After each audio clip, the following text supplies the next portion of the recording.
जय हिंद दोस्तों, यूपीएससी 9 में आपका बहुत बहुत स्वागत है। जैसा कि हम बहुत सारे वीडियोज़ बना रहे हैं, बहुत सारे करंट अफेयर से लेके बहुत सारे टेस्ट सीरीज से लेके हम आपके लिए वीडियोज़ बना रहे हैं दोस्तों। उसी सीरीज़ में दोस्तों ये जीएस वर्ल्ड का यूपी पीसीएस आरओ एआरओ जो री एग्ज़ाम होने वाला है उसके लिए ये टेस्ट सीरीज है दोस्तों। ये टेस्ट सीरीज इतना अच्छा टेस्ट सीरीज है, ये आपके लिए एज ए ब्रह्मास्त्र काम करेगा और ये इतना इंपॉर्टेंट क्वेश्चन है कि ये आपकी जो एनालिसिसिंग पावर है दोस्तों उसको कहीं ना कहीं आपको बहुत ज़्यादा इंप्रूवमेंट लाएगा दोस्तों।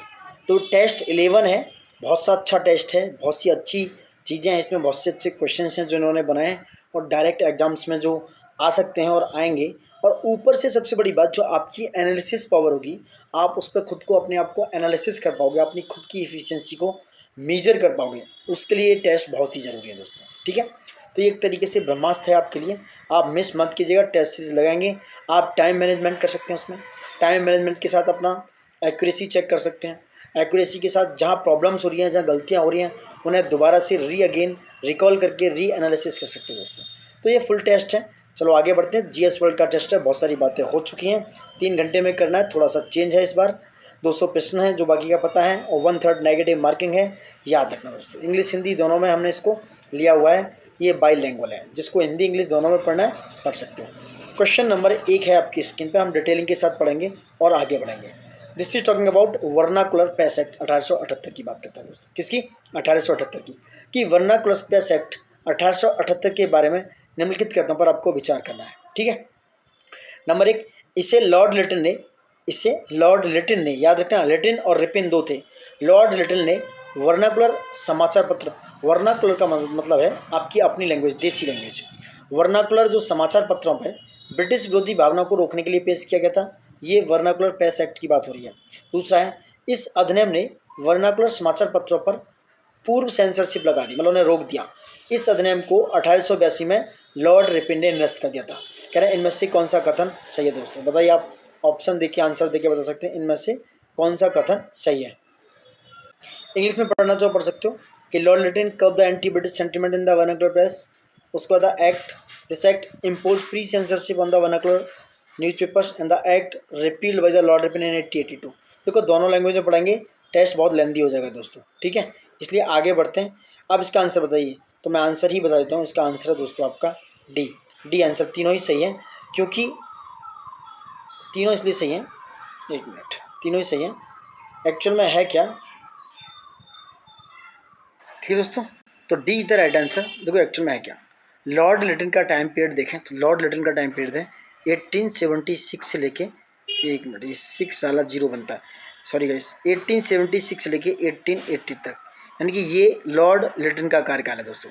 1870 यानी 1876 से 1880 ब्रिटिश शासन की आलोचना करने वाले समाचार पत्रों को दबाने के लिए ही वर्नाकुलर प्रेस एक्ट आया। कौन सा? वर्नाकुलर प्रेस एक्ट आया था दोस्तों। वहीं स्थानीय भाषा, यानी कि जो स्थानीय भाषा के समाचार पत्र थे उन पर पूर्व सेंसरशिप लगा दी गई थी। ठीक है, वहीं लॉर्ड रिपिन का कार्यकाल देखें दोस्तों, जैसे ये कह रहे हैं कि लॉर्ड रिपिन ने इसको क्या किया, निरस्त कर दिया 1882 में। लॉर्ड रिपिन आए आपके 1880 में दोस्तों। कब? 1880 में लॉर्ड रिपिन आए और ये 84 तक रहे। कितना? 84 तक ये लॉर्ड रिपिन का कार्यकाल 1882 से 80 से 84 तक रहा और उन्होंने 1882 में इस जो वर्नाकुलर प्रेस एक्ट है इसको निरस्त कर दिया। So D is the right answer regarding this दोस्तों। नेक्स्ट आते हैं 2 पे। 1892 यानी 1892 की भारतीय परिषद अधिनियम ने निम्नलिखित में से कौन से परिवर्तन किए? कौन से परिवर्तन किए ये पूछ रहे हैं। देखो विधान परिषद में, यहाँ भी पढ़ सकते हो कि लेजिस्लेटिव काउंसिल में गैर सरकारी सदस्यों की संख्या में वृद्धि की गई। ये कहना कि the number of non official members in the legislative council was increased. ये कह रहे हैं। दूसरा है, परिषदों में प्रत्यक्ष चुनाव की शुरुआत की गई थी।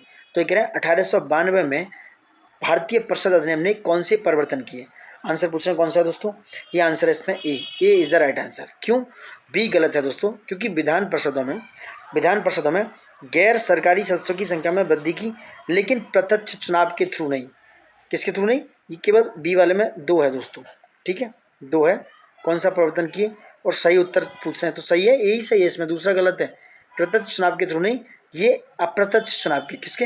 अप्रत्यक्ष चुनाव के थ्रू उन्होंने शुरुआत की थी। इनडायरेक्ट इलेक्शन हुआ था दोस्तों, इनडायरेक्ट इलेक्शंस की बात हुई थी विधान परिषद में। गैर सरकारी सदस्यों की संख्या में 1892 में उनको नॉमिनेट करना शुरू कर दिया था, नॉमिनेशन के थ्रू उनको भेजना शुरू कर दिया था, नॉमिनेशन के थ्रू दोस्तों।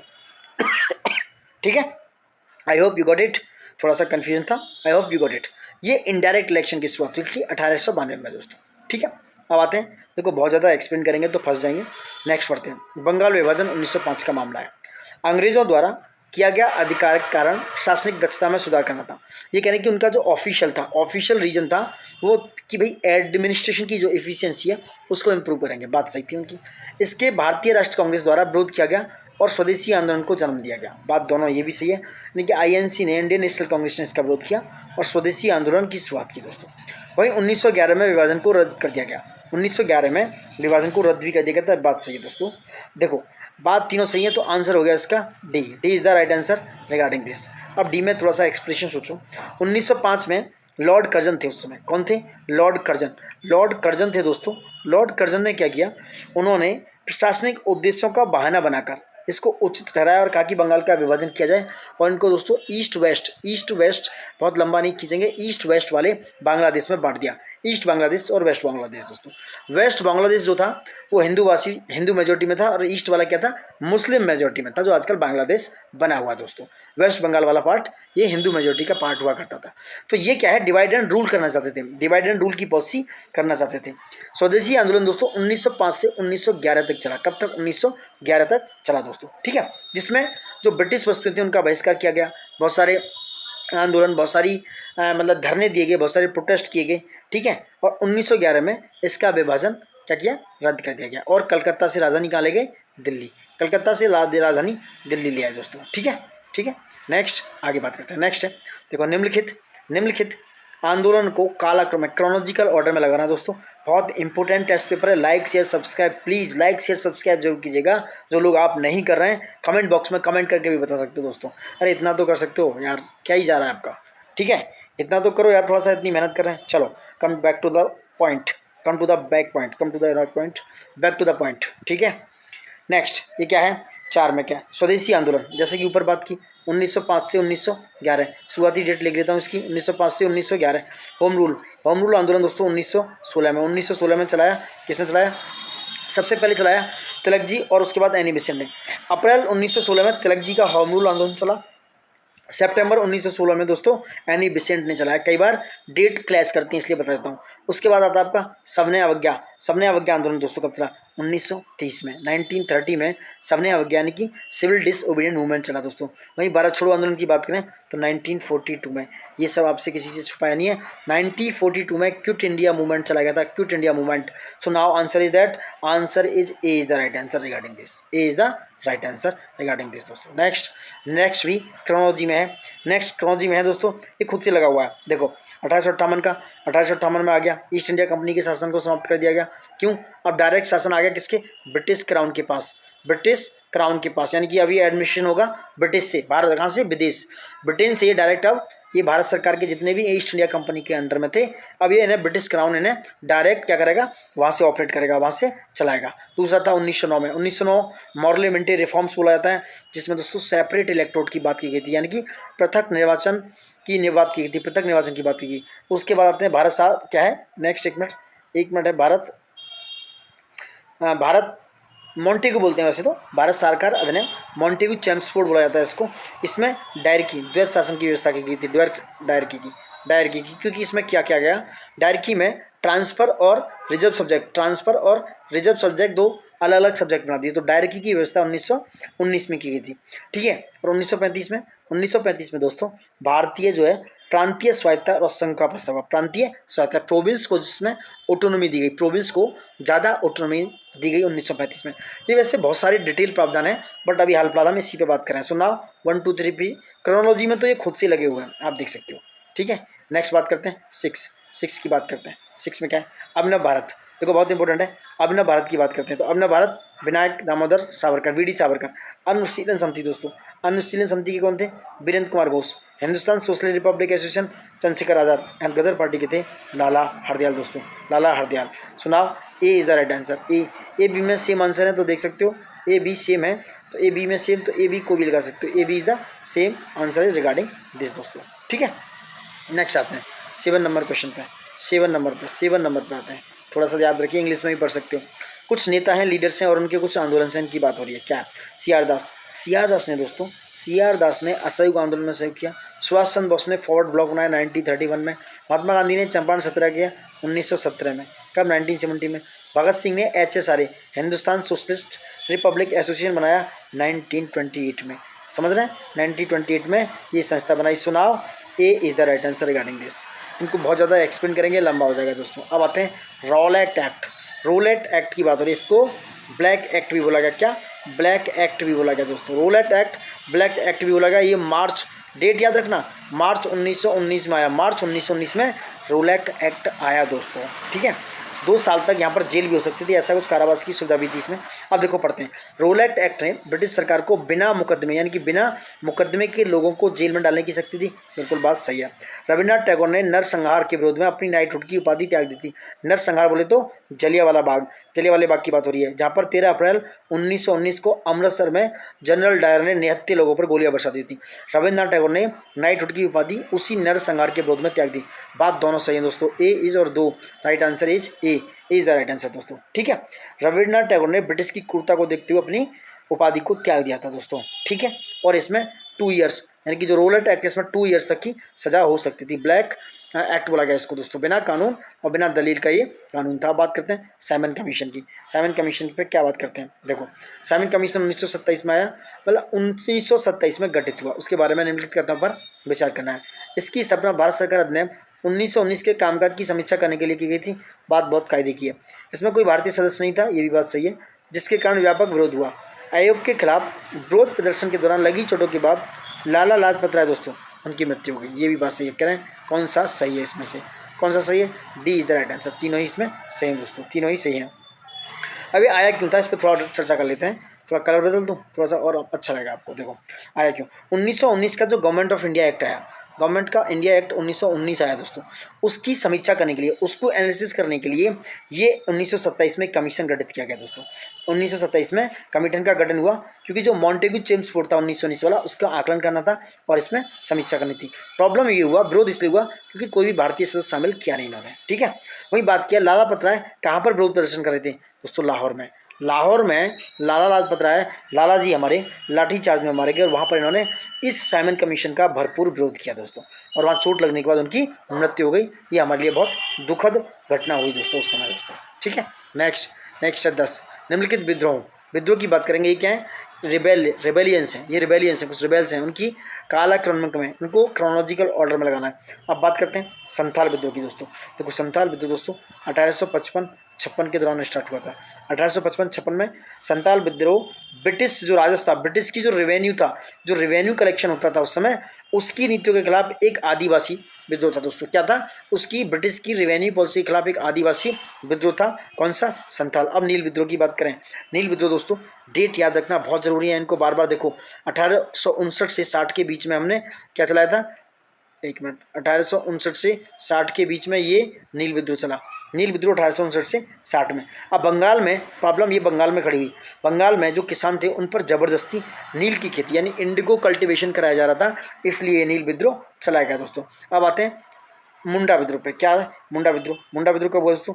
मुंडा विद्रोह आपका 1899 में 1899 के आसपास मुंडा विद्रोह शुरू हुआ।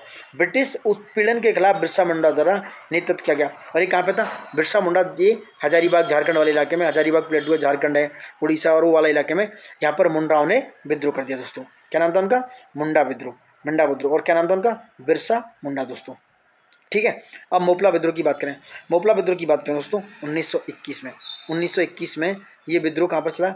मालाबार में। मालाबार में जो मुस्लिम किसान थे उन्होंने हिंदू जमींदार को दोस्तों, मालाबार में जो मुस्लिम किसान थे उन्होंने हिंदू जमींदारों और अंग्रेजों के खिलाफ विद्रोह कर दिया था। यह मोपला विद्रोह, वेस्टर्न घाट का विद्रोह 1921 में दोस्तों। ठीक है, गॉट इट। नेक्स्ट आते हैं क्वेश्चन नंबर 11 पे।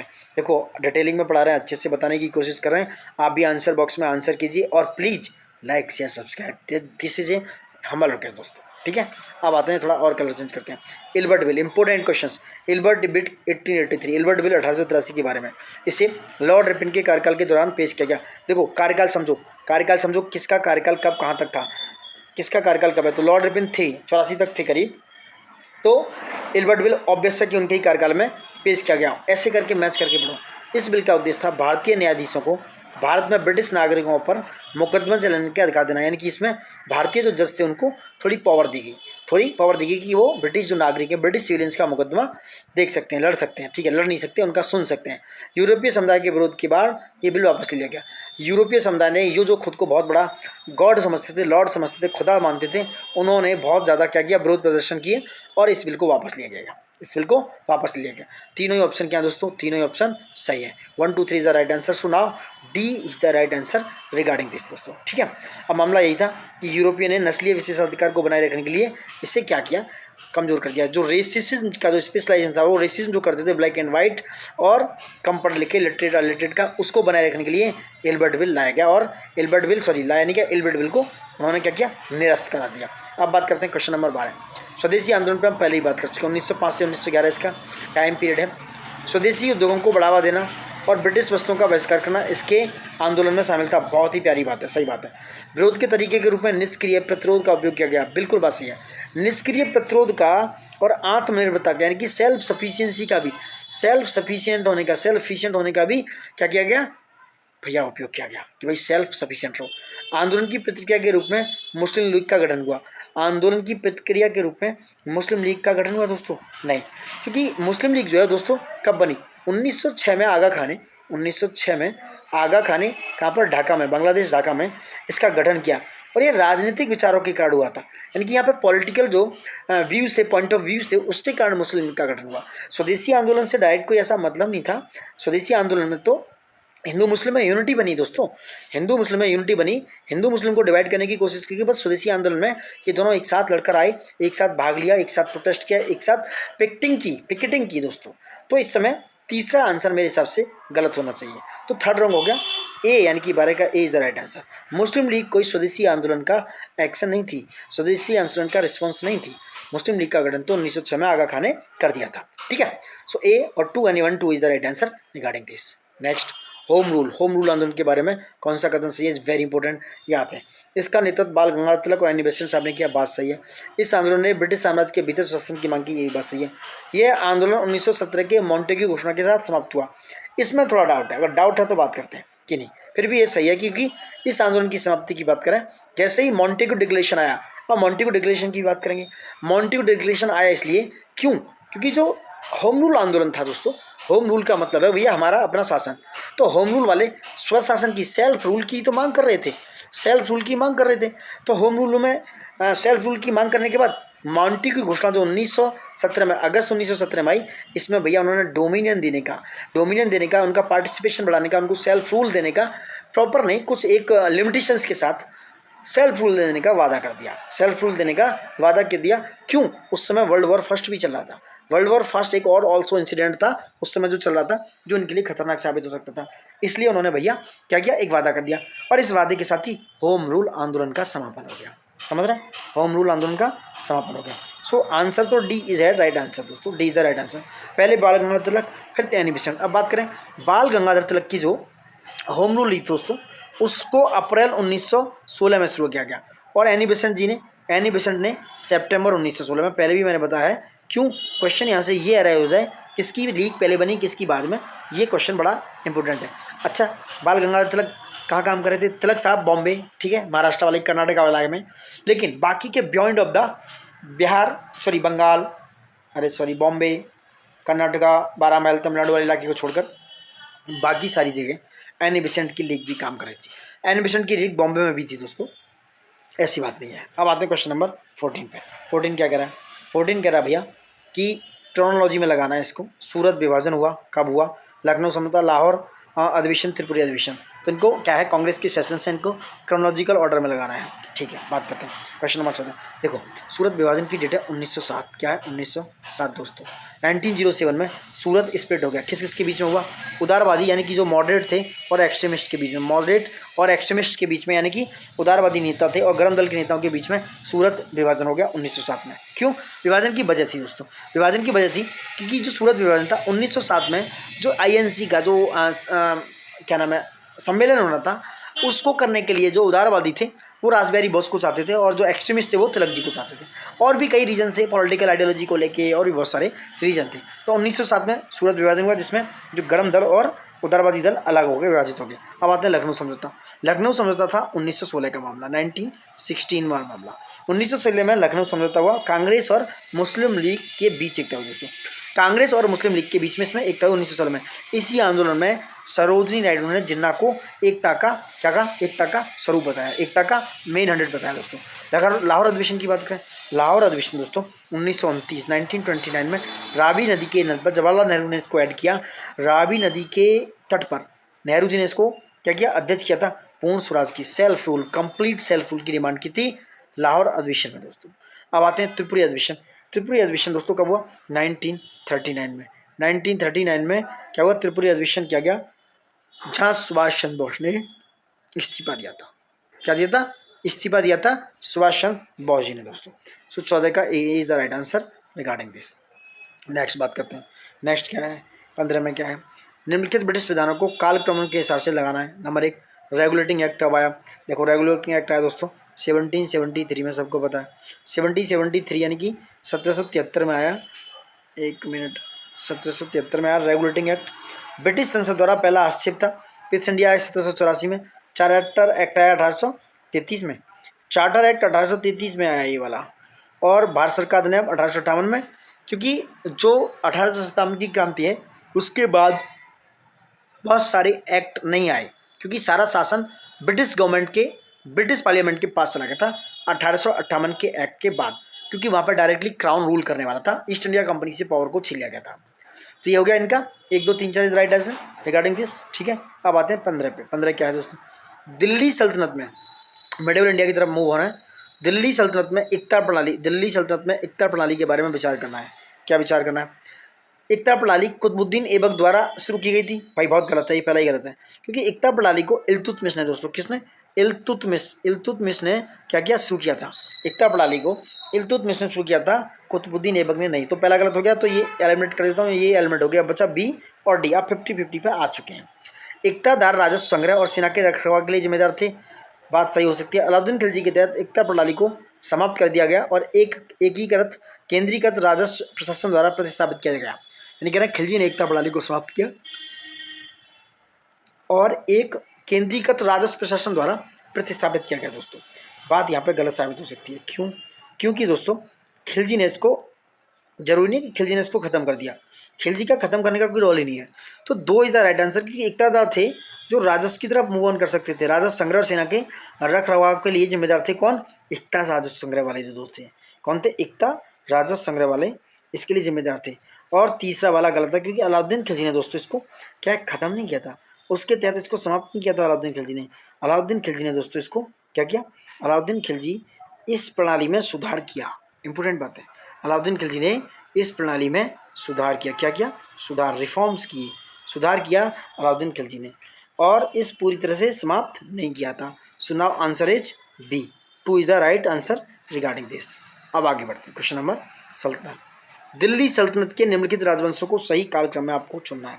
बहुत सिंपल है दोस्तों। अब क्या है, पहला गुलाम वंश, तो 4 इज द राइट आंसर, गुलाम वंश पहला है। उसके बाद आता है 4 आ गया, यानी कि और एलिमेंट हो गई ये, अभी 3 एलिमेंट नहीं 3 बचे हैं, अभी 33% पे आ गए।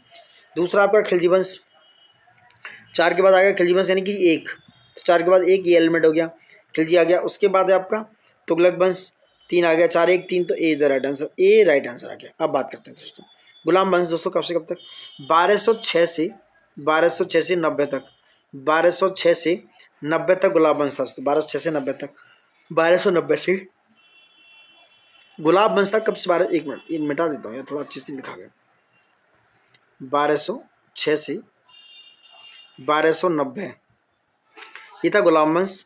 1290 से 1320 तक, 1320 तक था खिलजी वंश। 1320 से 1400 तक, 1414 तक दोस्तों, 1320 से 1414 तक, 14 से 14 तक था कौन, 14 से 14 तक, एक मिनट ये 1400 भी ऐसा लिखा था, 14 से 1400 तक था तुगलक वंश। और 1451 से दोस्तों लोधी वंश आया, 1451 से 51 से लोधी वंश कब तक रहा है, 1526 तक, जब तक बाबर नहीं आ गया, क्योंकि बाबर ने आके यहाँ बैंड बजा दी और मुगल शासन स्थापित हो गया था। तो बेहलो लोदी द्वारा स्थापित और 1526 में इब्राहिम लोदी की हार के साथ समाप्त हुआ। इब्राहिम लोदी बाबर से हार गया था लास्ट युद्ध में, उसके बाद मुगल शासन शुरू हुआ। समझ रहे हैं आप? तो गुलाम वंश 1206 से 1290 के बीच में। उसके बाद बात करते हैं हम गुलाम वंश के बाद खिलजी वंश 1290 से 1320। उसके बाद 1320 से 1414 तक आपका तुगलक वंश था और खिलजी था आपके 1414 से 1451 तक दोस्तों। 1451 से 1526 तक क्या था? लोदी वंश था दोस्तों। ठीक है, 1526 में बाबर आ गया था, उन्होंने कब्जा कर लिया। नाउ आंसर आपका ए हो गया। नेक्स्ट क्वेश्चन बढ़ते हैं। खानवा की लड़ाई। खानवा की लड़ाई 1537 के बारे में निम्नलिखित तथ्यों पर विचार करना है। सही है, बाबर और मेवाड़ के राणा संघ के बीच में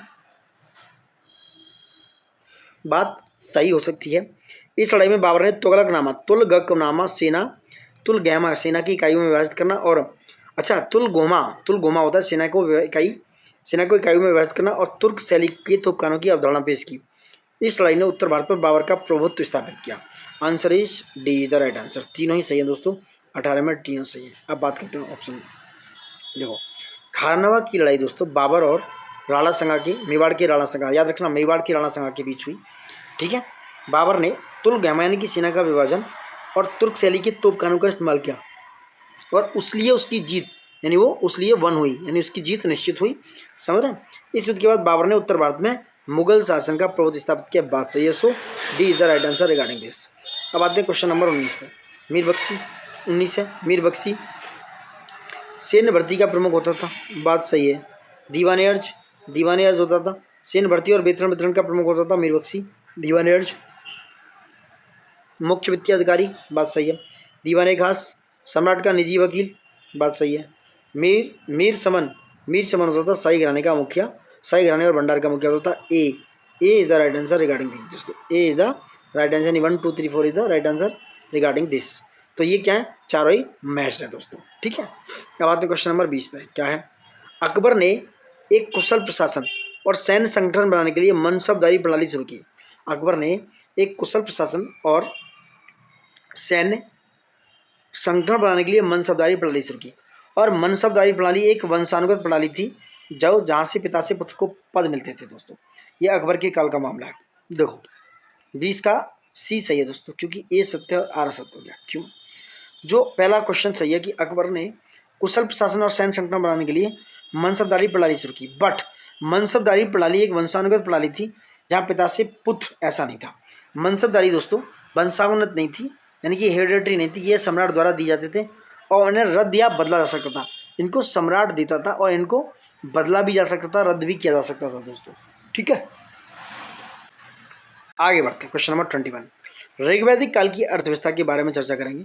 कृषि मुख्य व्यवसाय था, लेकिन पशुपालन भी महत्वपूर्ण था। वस्तु विनिमय प्रणाली प्रचलित थी क्योंकि सिक्के प्रचलन में नहीं थे। बात बिल्कुल कायदे की दोस्तों।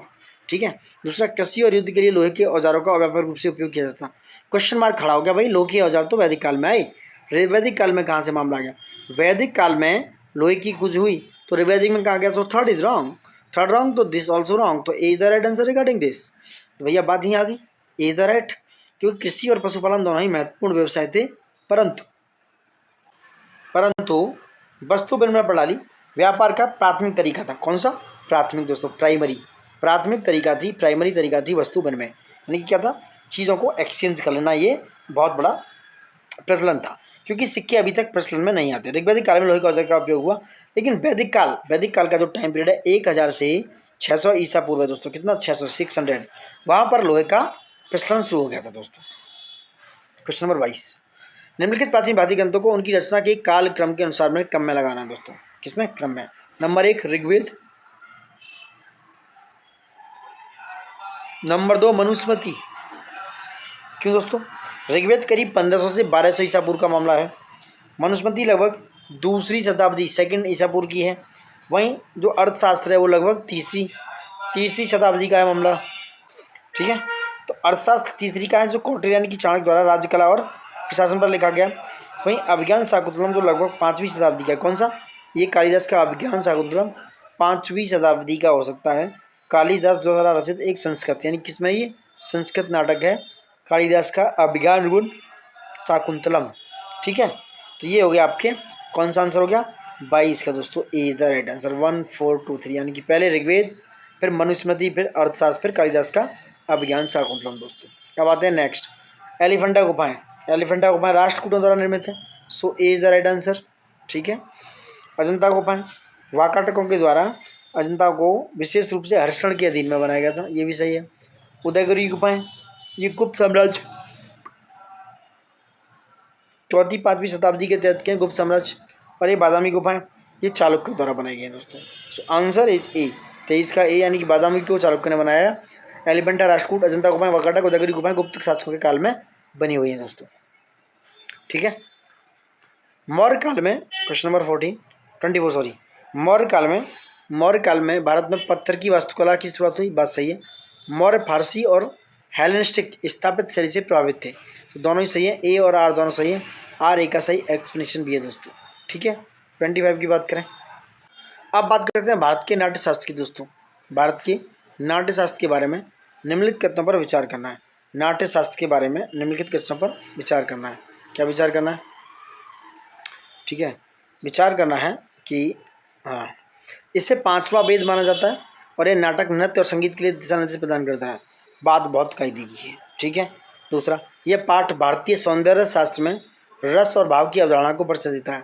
दोनों ही ऑप्शन सही है दोस्तों। A is the right answer. A is the right answer regarding this. ठीक है। अब 26 बात है, मौलिक अधिकार।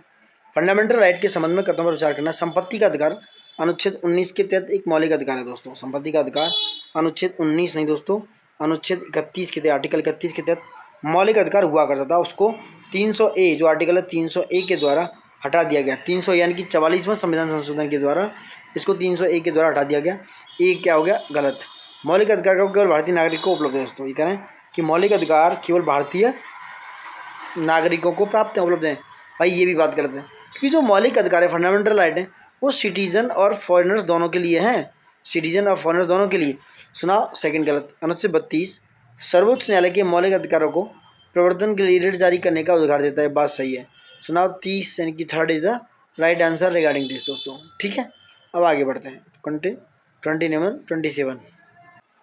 अब नाउ टॉकिंग अबाउट संसदीय समितियों के संबंध में दोस्तों। ठीक है। संसदीय समितियों के संबंध में क्या है? लोक लेखा समिति पीएसी जो है सार्वजनिक व्यय की जांच करता है और सरकारी खातों की लेखा जोखा रखती है। ये बात हो रही है पीएसी की दोस्तों। बात सही हो सकती है, बात सही भी है। अनुमान समिति की अध्यक्षता वित्त मंत्री करते हैं दोस्तों। अनुमान समिति की अध्यक्षता वित्त मंत्री नहीं करते दोस्तों, क्योंकि ये लोकसभा की समिति होगी, तो लोकसभा की समितियों की अध्यक्षता most of that speaker of the Lok Sabha करते हैं। सो सेकंड गलत। सार्वजनिक उपक्रम समिति सार्वजनिक क्षेत्र के उद्यमों यानी कि पीएससी के प्रदर्शन की समीक्षा करती है, बात यहाँ भी सही है, यानी कि 1 और 3 is the right answer is regarding this दोस्तों। ठीक है।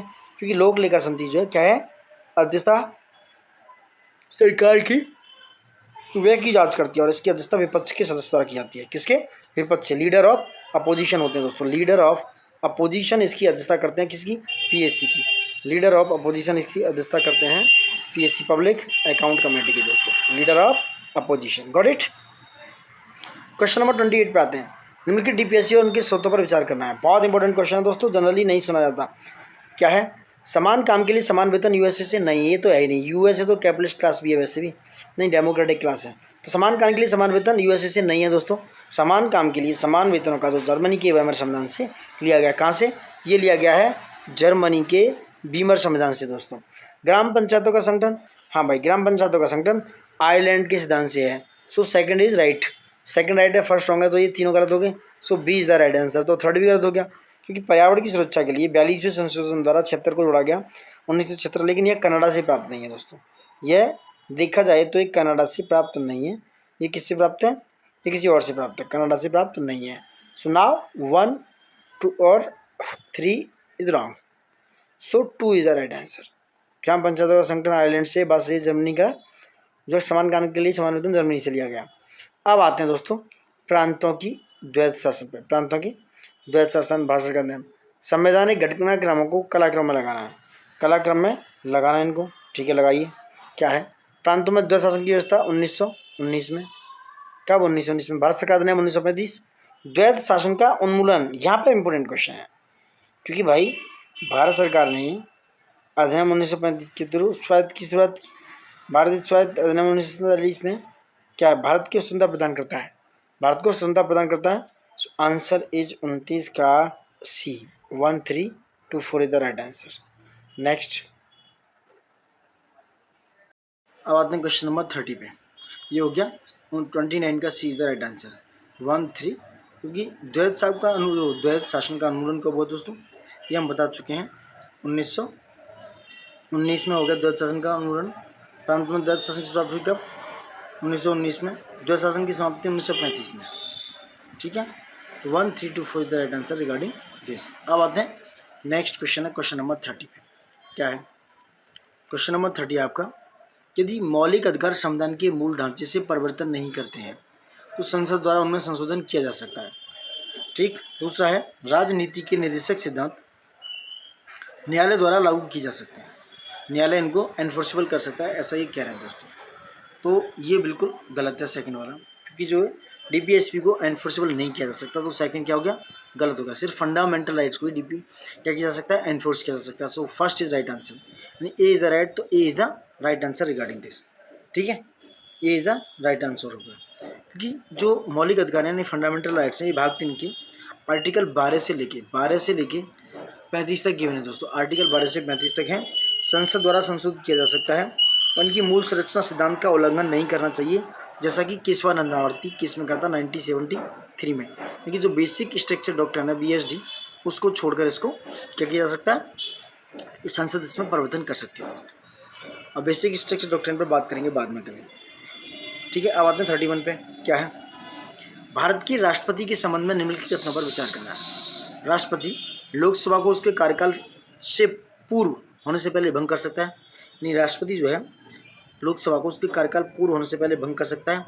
बात बिल्कुल सही है। राष्ट्रपति भारत के मुख्य न्यायाधीश को हटा सकता है, ये बात करते हैं।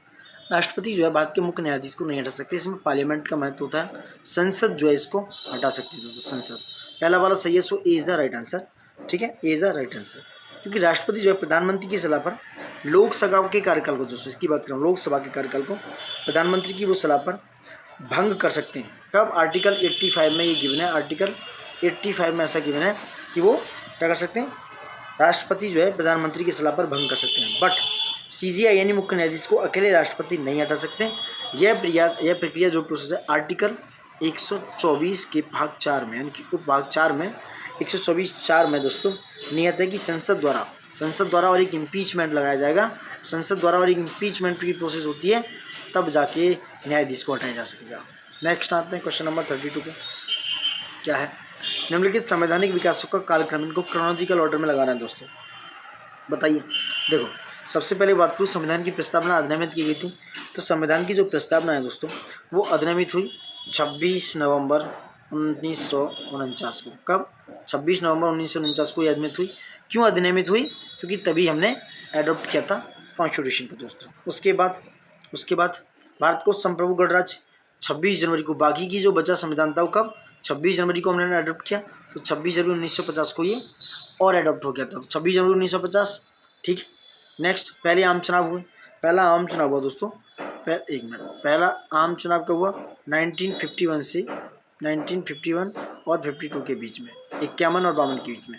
और संयुक्त राष्ट्र का गठन हो चुका था 1945 में दोस्तों, 1945 में। तो आपका पहला कौन सा हो गया, आंसर बताइए आपका हो गया पहले, यानी कि ये 4, 4, 1, 2, 3 इज द राइट आंसर। संयुक्त राष्ट्र का गठन हुआ 1945 में। संविधान की प्रस्तावना का अधिनियमित किया गया 26 नवंबर 1949। भारत को संप्रभु गणराज्य बनाया गया 26 जनवरी 1950। और पहले आम चुनाव हुआ 1951-52 में दोस्तों, 1951-52 में। अब आते हैं 33 पे। सूचियाँ हैं, इनको प्रावधान में क्या करना है, विषय वस्तु को मिलान करना है दोस्तों। अब सातवीं सूची की बात करें दोस्तों। सातवीं सूची किसकी, शक्तियों के विभाजन से है, ये सी इज द राइट आंसर है इसका। सातवीं सूची शक्तियों के विभाजन से रिलेटेड है। वहीं 8वीं सूची की बात करें, 8वीं सूची भारत की जो 22 लैंग्वेज हैं दोस्तों, ए वाला AC लैंग्वेज है 8वीं सूची, भारत की जो 22 भाषाएं हैं, 22 लैंग्वेज हैं, उनसे रिलेटेड है। 10वीं अनुसूची दोस्तों किससे है, CAB मतलब दल बदल, जो दल बदल विरोधी कानून है, दल बदल विरोधी कानून से संबंधित है। और 12वीं अनुसूची नगर पालिकाओं से, यानी कि D, CABD is the right answer regarding this. कौन सा हो गया, CABD, तो A is the right answer. A is the right answer regarding this दोस्तों। ठीक है, अब आते हैं 34 पे, कथन और कारण। भारत एक अर्धसंघीय राज्य है। बात कायदे की, भारत एक क्वासी फेडरल स्टेट है दोस्तों। संविधान कुछ एकात्मक विशेषताओं के साथ एक मजबूत केंद्रीय सरकार का प्रावधान करता है। संविधान जो है कुछ एकात्मक विशेषताओं के साथ, बात सही है, कुछ यूनिटरी विशेषताएं उनके साथ क्या करता है, एकात्मक विशेषताओं के साथ सेंटर, मजबूत सेंटर की बात करता है। तो ए और आर दोनों सही है, आर ए का सही स्पष्टीकरण है 34 का एक क्या है, A is the right answer. इसमें संघीय और एकात्मक दोनों विशेषताएं। संघीय व्यवस्थाओं की हम बात करें दोस्तों, जैसे कि दोहरी राजनीति है, दोहरी यानी कि दोहरी राजनीति, दोहरा पॉलिटिक्स है, जैसे लोकसभा राज्यसभा भी है, स्वतंत्र न्यायपालिका है, ठीक है, और शक्तियों का विभाजन है, ठीक है, शक्तियों का क्या है, डिवीजन ऑफ पावर भी है, डिवीजन ऑफ पावर्स है, ठीक है, शक्तियों का, जैसे आपने देखा कि 7वीं अनुसूची में राज्य सूची भी है, संघ सूची भी है, और क्या है, कॉन्करेंट लिस्ट भी है। अब आते हैं एकात्मक, जैसे मजबूत सेंटर है, इसमें मजबूत सेंटर यानी कि सेंट्रलाइजेशन की बात हो रही है, सेंटर पे सबसे ज़्यादा पावर है। उसके बाद एकल, सिर्फ सिंगल क्या है, इंटीग्रेटेड कॉन्स्टिट्यूशन है, सिंगल संविधान है, इमरजेंसी का प्रोविजन है आर्टिकल 352 में। तो ये सारे क्या है, एकात्मक एक ये हैं, और दूसरा संघीय भी। ए इज द राइट आंसर। 35 पे आते हैं। राष्ट्रीय आपातकाल के दौरान राष्ट्रपति किस अनुच्छेद के तहत मौलिक अधिकारों को निलंबित कर सकता है? राष्ट्रीय आपातकाल के दौरान दोस्तों देखो सिंपल सा, आर्टिकल 352 के अकॉर्डिंग क्या है, राष्ट्रपति साहब मौलिक अधिकार यानी कि जो जितनी भी आपकी फंडामेंटल राइट्स हैं, सिर्फ आर्टिकल 20 और 21 को छोड़ के, आर्टिकल 20 और 21 को छोड़कर सारे जितने भी मौलिक अधिकार हैं, फंडामेंटल राइट्स हैं, उनको दोस्तों क्या किया जा सकता है, निलंबित किया जा सकता है। ठीक है, अब आर्टिकल 352 कैसे लगाया जाएगा? आर्टिकल 352 लगाने के 3 कारण हैं। नंबर एक, राष्ट्रपति अगर वॉर डिक्लेयर कर दें कि राष्ट्रपति ने वॉर डिक्लेयर किया, युद्ध घोषित किया है, बाहरी यानी एक्सटर्नल आक्रमण हुआ है, बाहरी आक्रमण हुआ है। नंबर 3, सशस्त्र विद्रोह के मामले में राष्ट्रीय आपातकाल की घोषणा, यानी कि आपको सशस्त्र विद्रोह वाला मामला लगा है, तब भी राष्ट्रपति साहब क्या कर सकते हैं, नेशनल इमरजेंसी घोषित कर सकते हैं, नेशनल इमरजेंसी डिक्लेयर कर सकते हैं। ठीक है, नेक्स्ट है 36, भारत के मुख्य चुनाव आयुक्त की नियुक्ति कौन करता है? सिंपल है, राष्ट्रपति दोस्तों। कौन करता है? राष्ट्रपति। आर्टिकल 324 में राष्ट्रपति साहब, आर्टिकल 324 के हिसाब से राष्ट्रपति साहब CEC यानी कि चीफ इलेक्शन कमिश्नर की नियुक्ति कर देते हैं दोस्तों। हालांकि CEC जो है यानी कि चीफ इलेक्शन कमिश्नर को हटाने का प्रावधान जो है सुप्रीम कोर्ट के न्यायाधीश की तरह है, सुप्रीम कोर्ट के न्यायाधीश की तरह एक इम्पीचमेंट लगाकर, इम्पीच मतलब वही है कि जो पार्लियामेंट की फुल ऑन मेजोरिटी चाहिए उसके हिसाब से इनको हटाया जाएगा दोस्तों। क्वेश्चन नंबर 37, अविश्वास प्रस्ताव किस सदन में ला सकता है?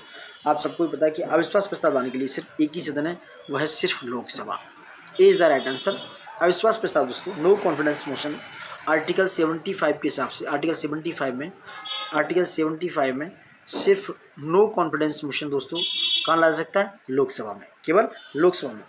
और प्रधानमंत्री सहित जितने भी मंत्री परिषद है, कैबिनेट मिनिस्ट्री है, वो सब क्या करी, इतनी काउंसिल मिनिस्टर वो सब इस्तीफा देती है। नेक्स्ट है 38, मौलिक कर्तव्यों फंडामेंटल ड्यूटीज को भारतीय संविधान में किस संविधान संशोधन के द्वारा जोड़ा गया था? ये था 42वां संविधान संशोधन 1976 के द्वारा। 42वां संविधान संशोधन 1976 के द्वारा क्या जोड़ा गया था? मौलिक कर्तव्य को। कब जोड़ा गया?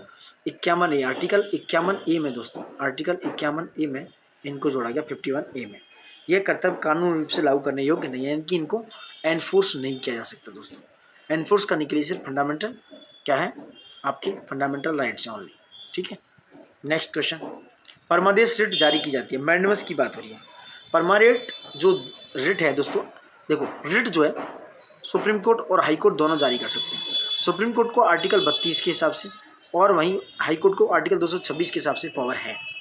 तो परमादेश की रिट जारी करने का जो आदेश है वो किसी सार्वजनिक अधिकारी को कोई कर्तव्य निभाने का आदेश देंगे, यानी कि order a public officer to perform the duties के लिए ये रिट जारी की जा सकती है, क्योंकि यह अपने प्रति कर्तव्य निभाने में विफल रहता है, अपने जो उसकी ड्यूटीज़ हैं उनको निभाने में विफल रहता है, इसलिए परमादेश रिट को जो मैंडेमस बोली जाती है उसको जारी किया जा सकता है। Got it. अब आते हैं क्वेश्चन नंबर 40 पे। हाइजेनबर्ग अनिश्चितता सिद्धांत बताता है कि निम्नलिखित में से कौन सा युग्मों को पूर्ण परिशुद्धता के साथ एक साथ निर्धारित करना असंभव है? ये हाइजेनबर्ग अनिश्चितता की बात हो रही है। ये सिद्धांत दोस्तों है क्या एक्चुअल में, उसकी बात बाद में करेंगे।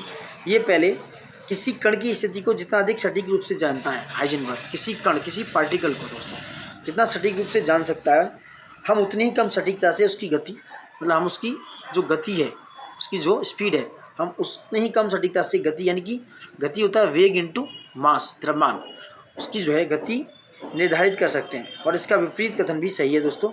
इसे गणितीय रूप से इस प्रकार व्यक्त किया जा सकता है, डेल्टा एक्स, डेल्टा पी वगैरह वगैरह।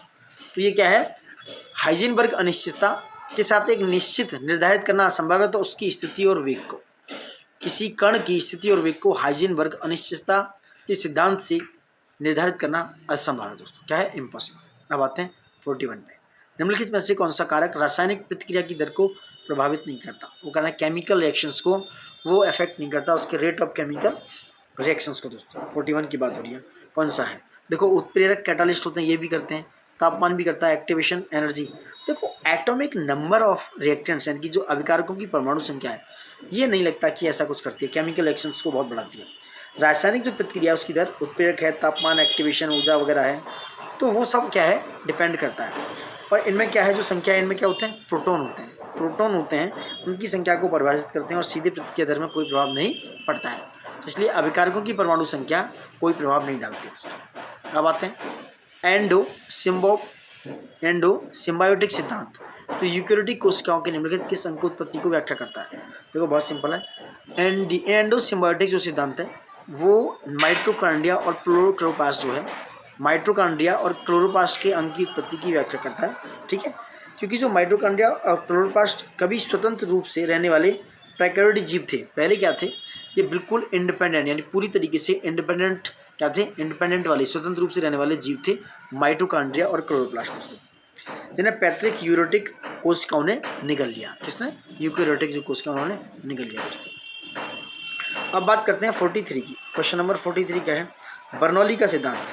बर्नौली का सिद्धांत, देखो इतने टफ क्वेश्चन वैसे आते नहीं है साइंस में, लेकिन फिर भी देख लेना। बर्नौली के सिद्धांत के अनुसार किसी द्रव्य की गति में वृद्धि के साथ निम्न में कमी होती है।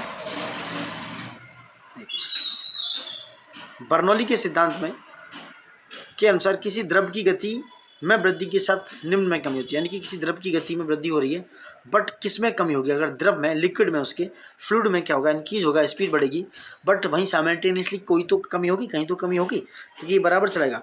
देखो, बर्नौली का समीकरण है, अगर उसकी स्पीड में इंक्रीमेंट आ रहा है तो उसकी जो दबाव है, उसका जो प्रेशर है, उसमें कमी होगी। ये बर्नौली का सिद्धांत दिखाता है। किसी द्रव का वेग बढ़ता है तो उसका दबाव यानी कि उसका प्रेशर घट जाता है, उसका प्रेशर घट जाता है दोस्तों। ठीक है, यह सिद्धांत जो है किस पर काम करता है?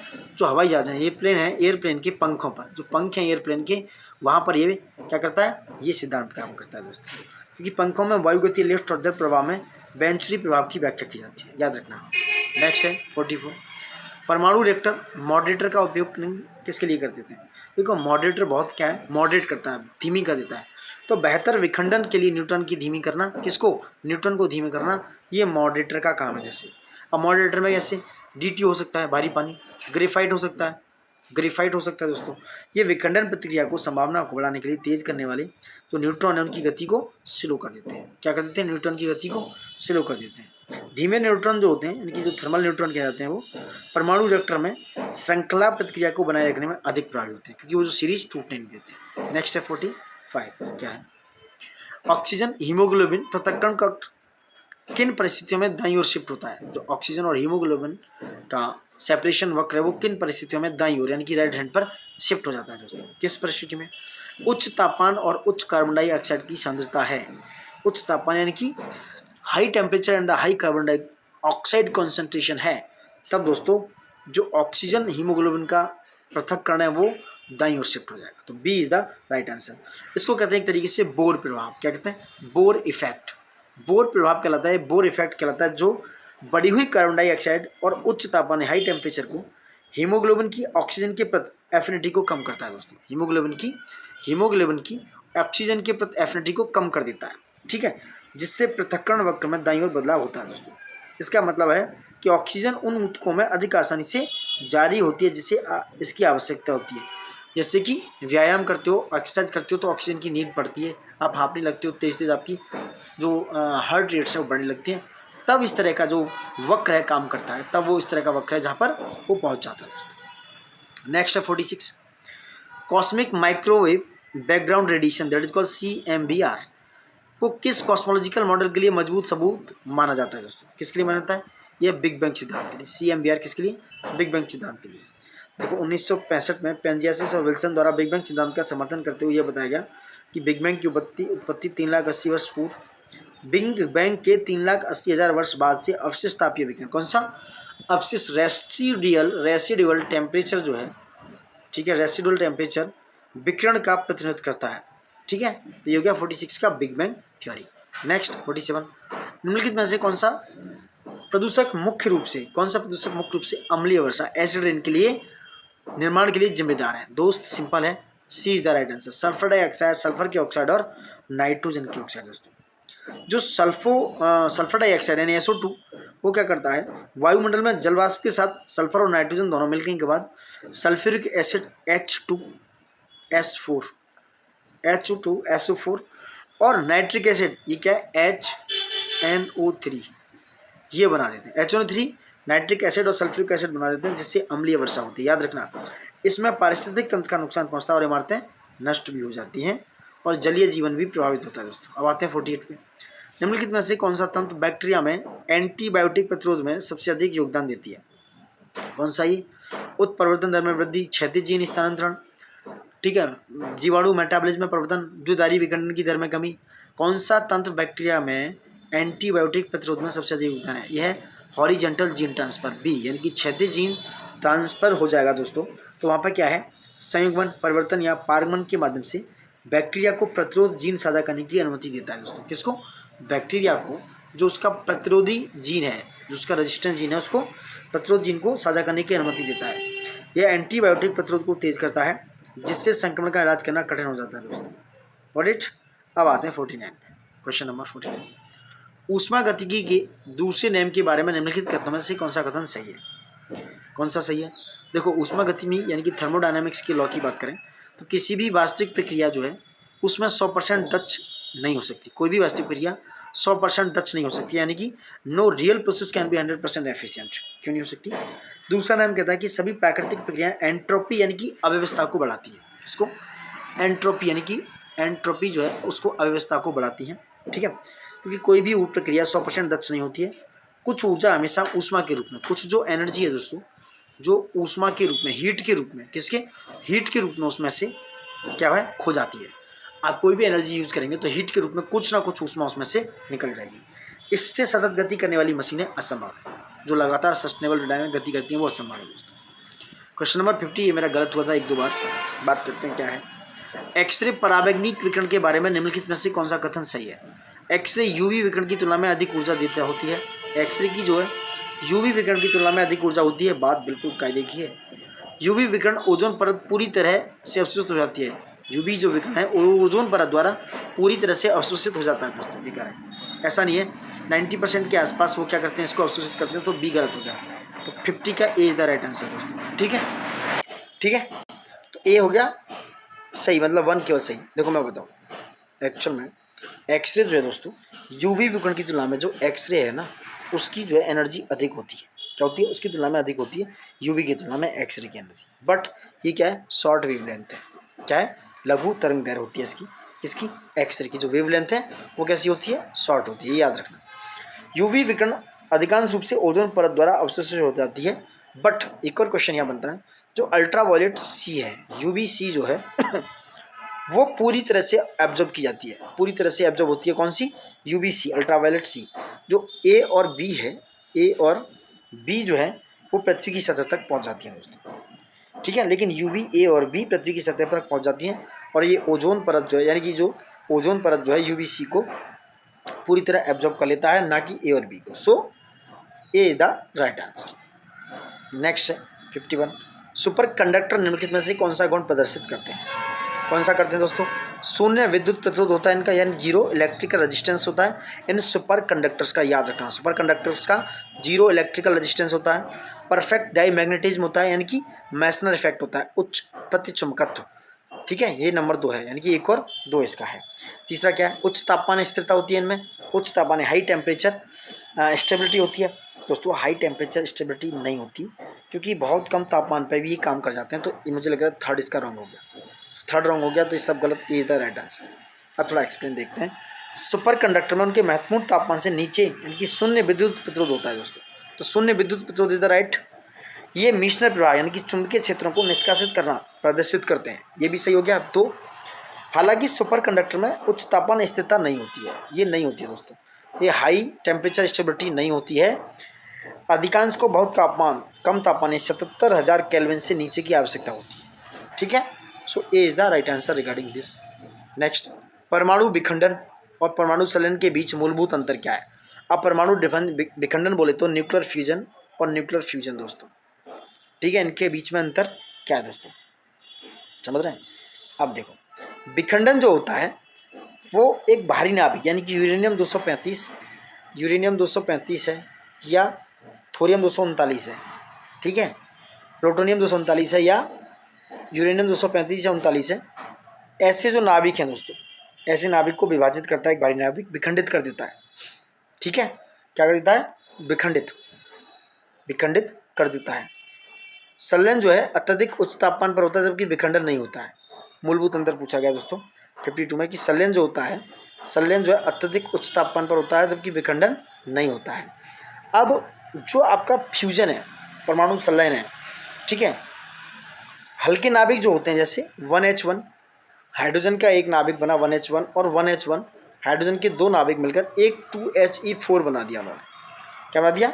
2He4 बना दिया। यानी कि संलयन के लिए अत्यंत उच्च तापमान करीब 15 मिलियन डिग्री सेल्सियस की आवश्यकता होती है, जैसे कि सन की एनर्जी। तो जो सूरज है वो फ्यूजन पर काम करता है। किस पे? संलयन जो है अत्यधिक तापमान होता है। किसकी बात हो रही है? तो ये हो गया, संलयन जो होता है वो उच्च तापमान पर काम करता है और जबकि विखंडन ऐसा नहीं होता है। तो परमाणु संलयन जो है किस में काम आता है? फ्यूजन जो है सन में काम आता है, सन की एनर्जी में। राइट।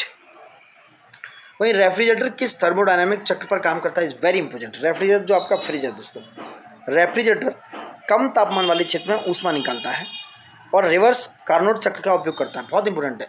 तो ये रिवर्स कार्नोट चक्र का उपयोग करता है आपका रेफ्रिजरेटर, जो क्या होता है, इसे उच्च तापमान वाले क्षेत्र में छोड़ता है। ठीक है, किसमें? कार्नोट चक्र में उच्च तापमान जहाँ पे हाई टेम्परेचर होता है वहाँ जाकर छोड़ देता है। रेफ्रिजरेटर जो है किसमें? कार्नोट चक्र पर नहीं दोस्तों, ये गलत हो गया। ये है रिवर्स कार्नोट चक्र पर, रिवर्स कार्नोट।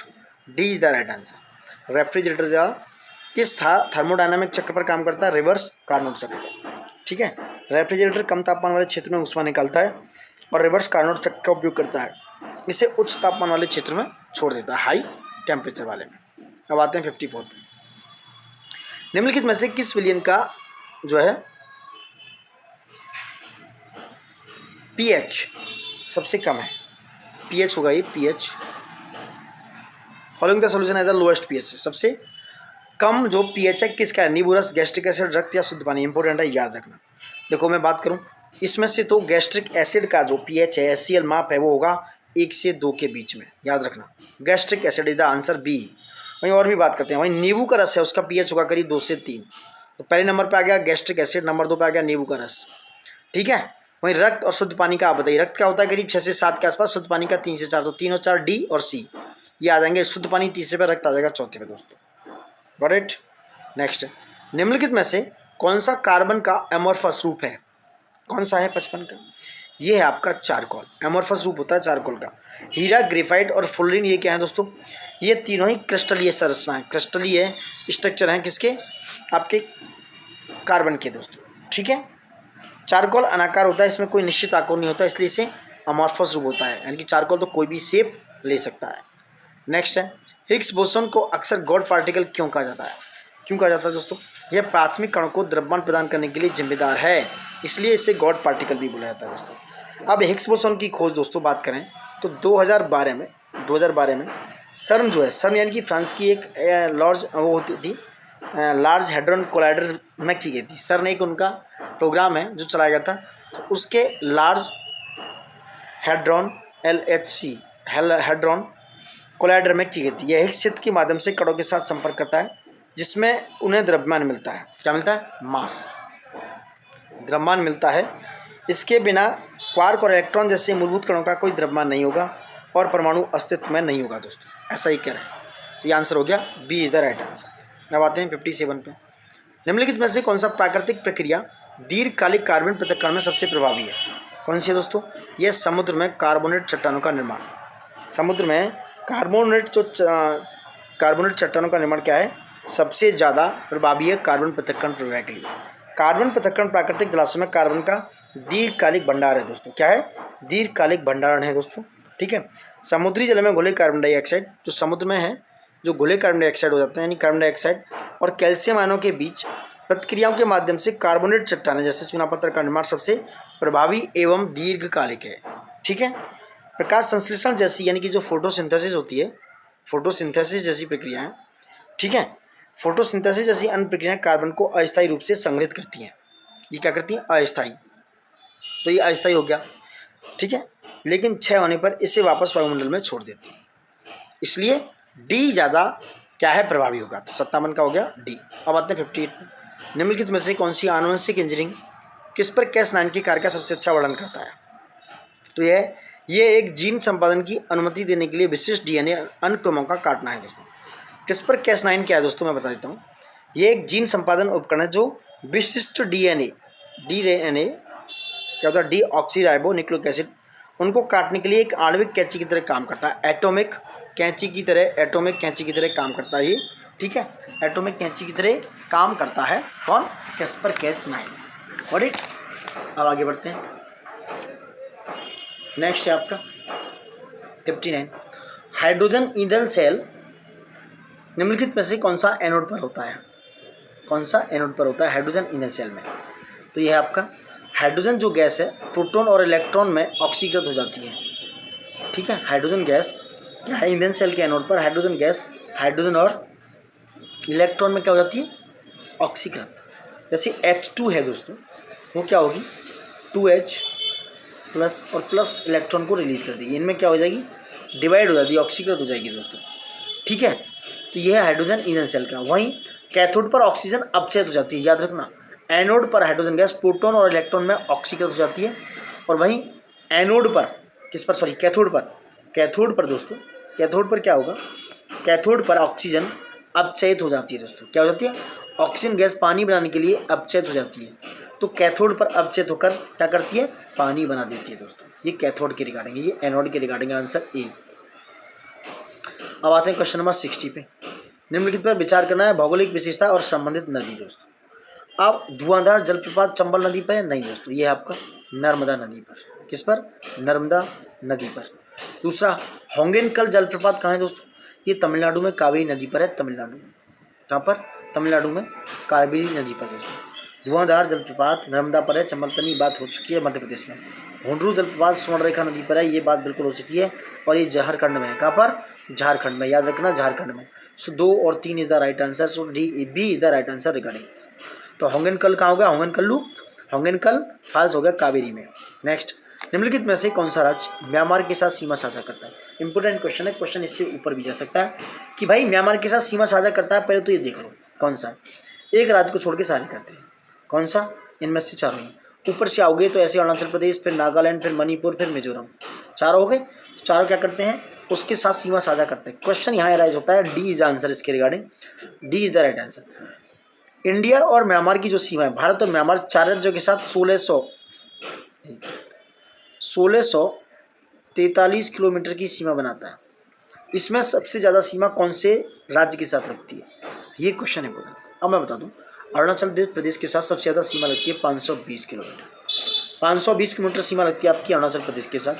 नंबर 2 पे आपका मिजोरम के साथ लगती है आपकी दोस्तों, ये है मिजोरम के साथ लगती है आपकी 510, कितनी, 510 किलोमीटर।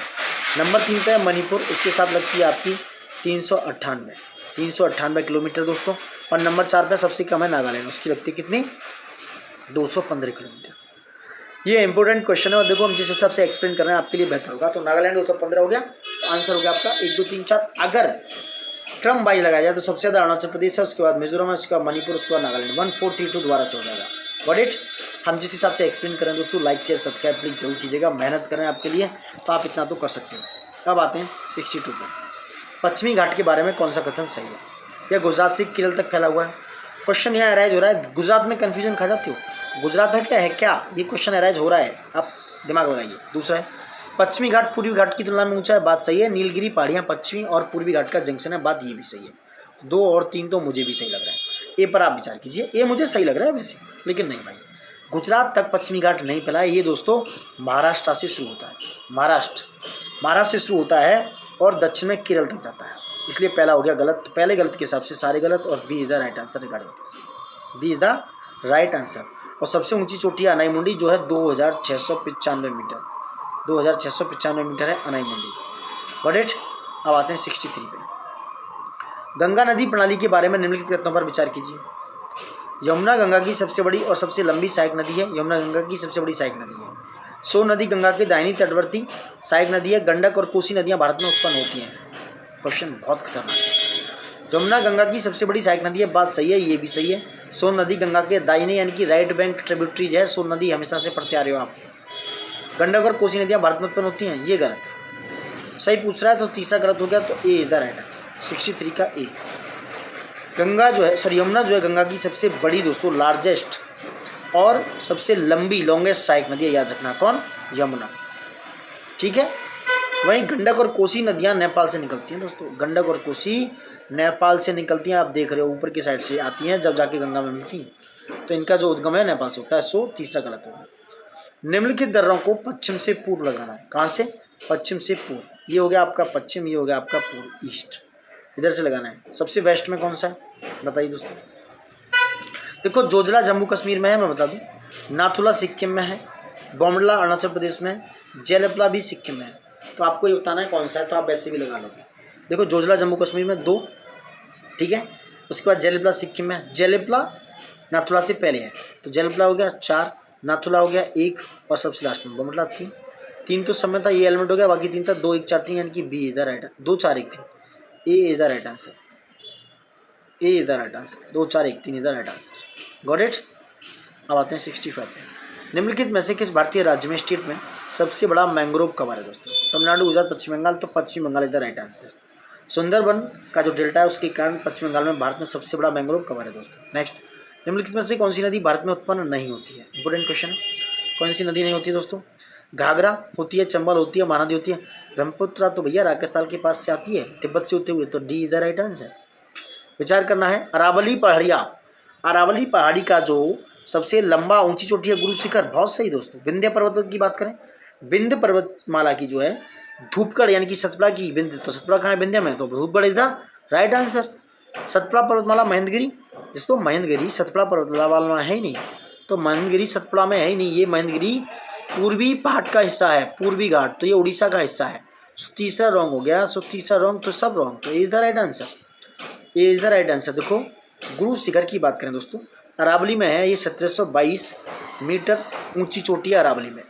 वहीं धूपगढ़ की बात करें, धूपगढ़ दोस्तों 1350 मीटर ऊंची चोटी है विंध्य पर्वतमाला सतपुड़ा में दोस्तों। ठीक है, ये ऊंचाई के हिसाब से लगाने को आ सकती हैं चोटियाँ, याद रखना। कौन सी झील खारे झील नहीं है? कौन सी झील खारी झील नहीं है दोस्तों? बुलर झील जो ऐसी है जिसे जम्मू कश्मीर में मीठे पानी की झील है दोस्तों। कौन सी? बुलर झील। कहाँ पर है? जम्मू कश्मीर में। बाकी सांबर, चिल्का, पुलकट ये सब क्या है? ये सब सॉल्ट वाटर लेक है, खारे पानी की लेक है। अब आते हैं, कोलेरू झील किन दो नदियों के बीच स्थित है? बहुत सिंपल क्वेश्चन है। आंध्र प्रदेश में कृष्णा और गोदावरी नदी के बीच में कोलेरू झील है दोस्तों। कहाँ पर? आंध्र प्रदेश में मीठे पानी की झील है कोलेरू झील। ये कृष्णा और गोदावरी दोस्तों, जैसे देख रहे हो ए वाला, इन दोनों के बीच इन नदियों के संगम पर स्थित है। अब आते हैं 70। प्रशांत अग्निवलय यानी कि पैसिफिक रिंग ऑफ फायर के बारे में कौन सा कथन करेक्ट है? 70 की बात हो रही है। 70 में देखते हैं दोस्तों, यह सक्रिय ज्वालामुखी और लगातार भूकंप का क्षेत्र है, बहुत सही। यह पूरी तरह से उत्तरी गोलार्ध में, यहाँ डाउट है।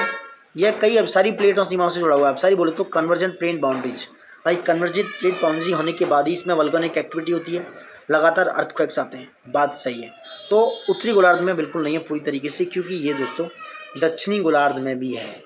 उत्तरी और दक्षिणी गोलार्ध में, जैसे दक्षिणी गोलार्ध में मैं बात करूँ, चिली है आपका, न्यूजीलैंड है, जापान है, अलास्का है, ये दक्षिणी गोलार्ध के भी हिस्से हैं दोस्तों।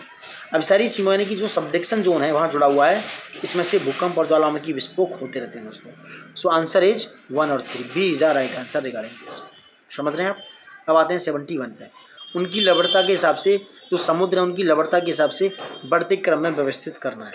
ठीक है, नदी के प्रवाह के कारण देखा जाए दोस्तों तो बाल्टिक सागर में सबसे कम लवणता है, तो नंबर 1 पे आ गया बाल्टिक, तो ये हट गया दोनों, ये एलिमिनेट हो गया, बचा ए और सी। ठीक है, काला सागर में देखा जाए पहले लाल सागर की बात करते हैं। इसमें गर्म जलवायु है वहाँ पर, लाल सागर में, रेड सी में गर्म जलवायु, और वहाँ पे सबसे बड़ी बात मुझे लगता है हाई एवोपरेशन है, वाष्पीकरण बहुत ज़्यादा है, नदियाँ कम गिरती हैं, इसलिए लाल सागर की जो सबसे ज़्यादा होगी वो सबसे ज़्यादा लवणता सैलिनिटी लाल सागर की होगी। 2 नंबर 1 पर। उसके बाद मैं जाऊँगा दोस्तों, ये पूछ रहे हैं समुद्र उनकी लवणता के बढ़ते क्रम में, तो सबसे ज़्यादा होगी आप किसकी, लाल सागर की, मैं उल्टा लगा लेता हूँ। उसके बाद होगी दोस्तों भूमध्य सागर की, उसका भी जो वाष्पीकरण है उच्च है, हाई वेपोरेशन रेट है, तो ये हो गया हाई वेपोरेशन रेट है इसका, और नदियाँ भी कम गिरती हैं, पानी भी खारा है। ठीक है, मैं बैक से जा रहा हूँ, तो 2-3 बैक से तो ये तो कट गया, ये बच्चा E 2 3 4 1 है, ए इज़ द राइट आंसर, मैंने उल्टा लगा दिया।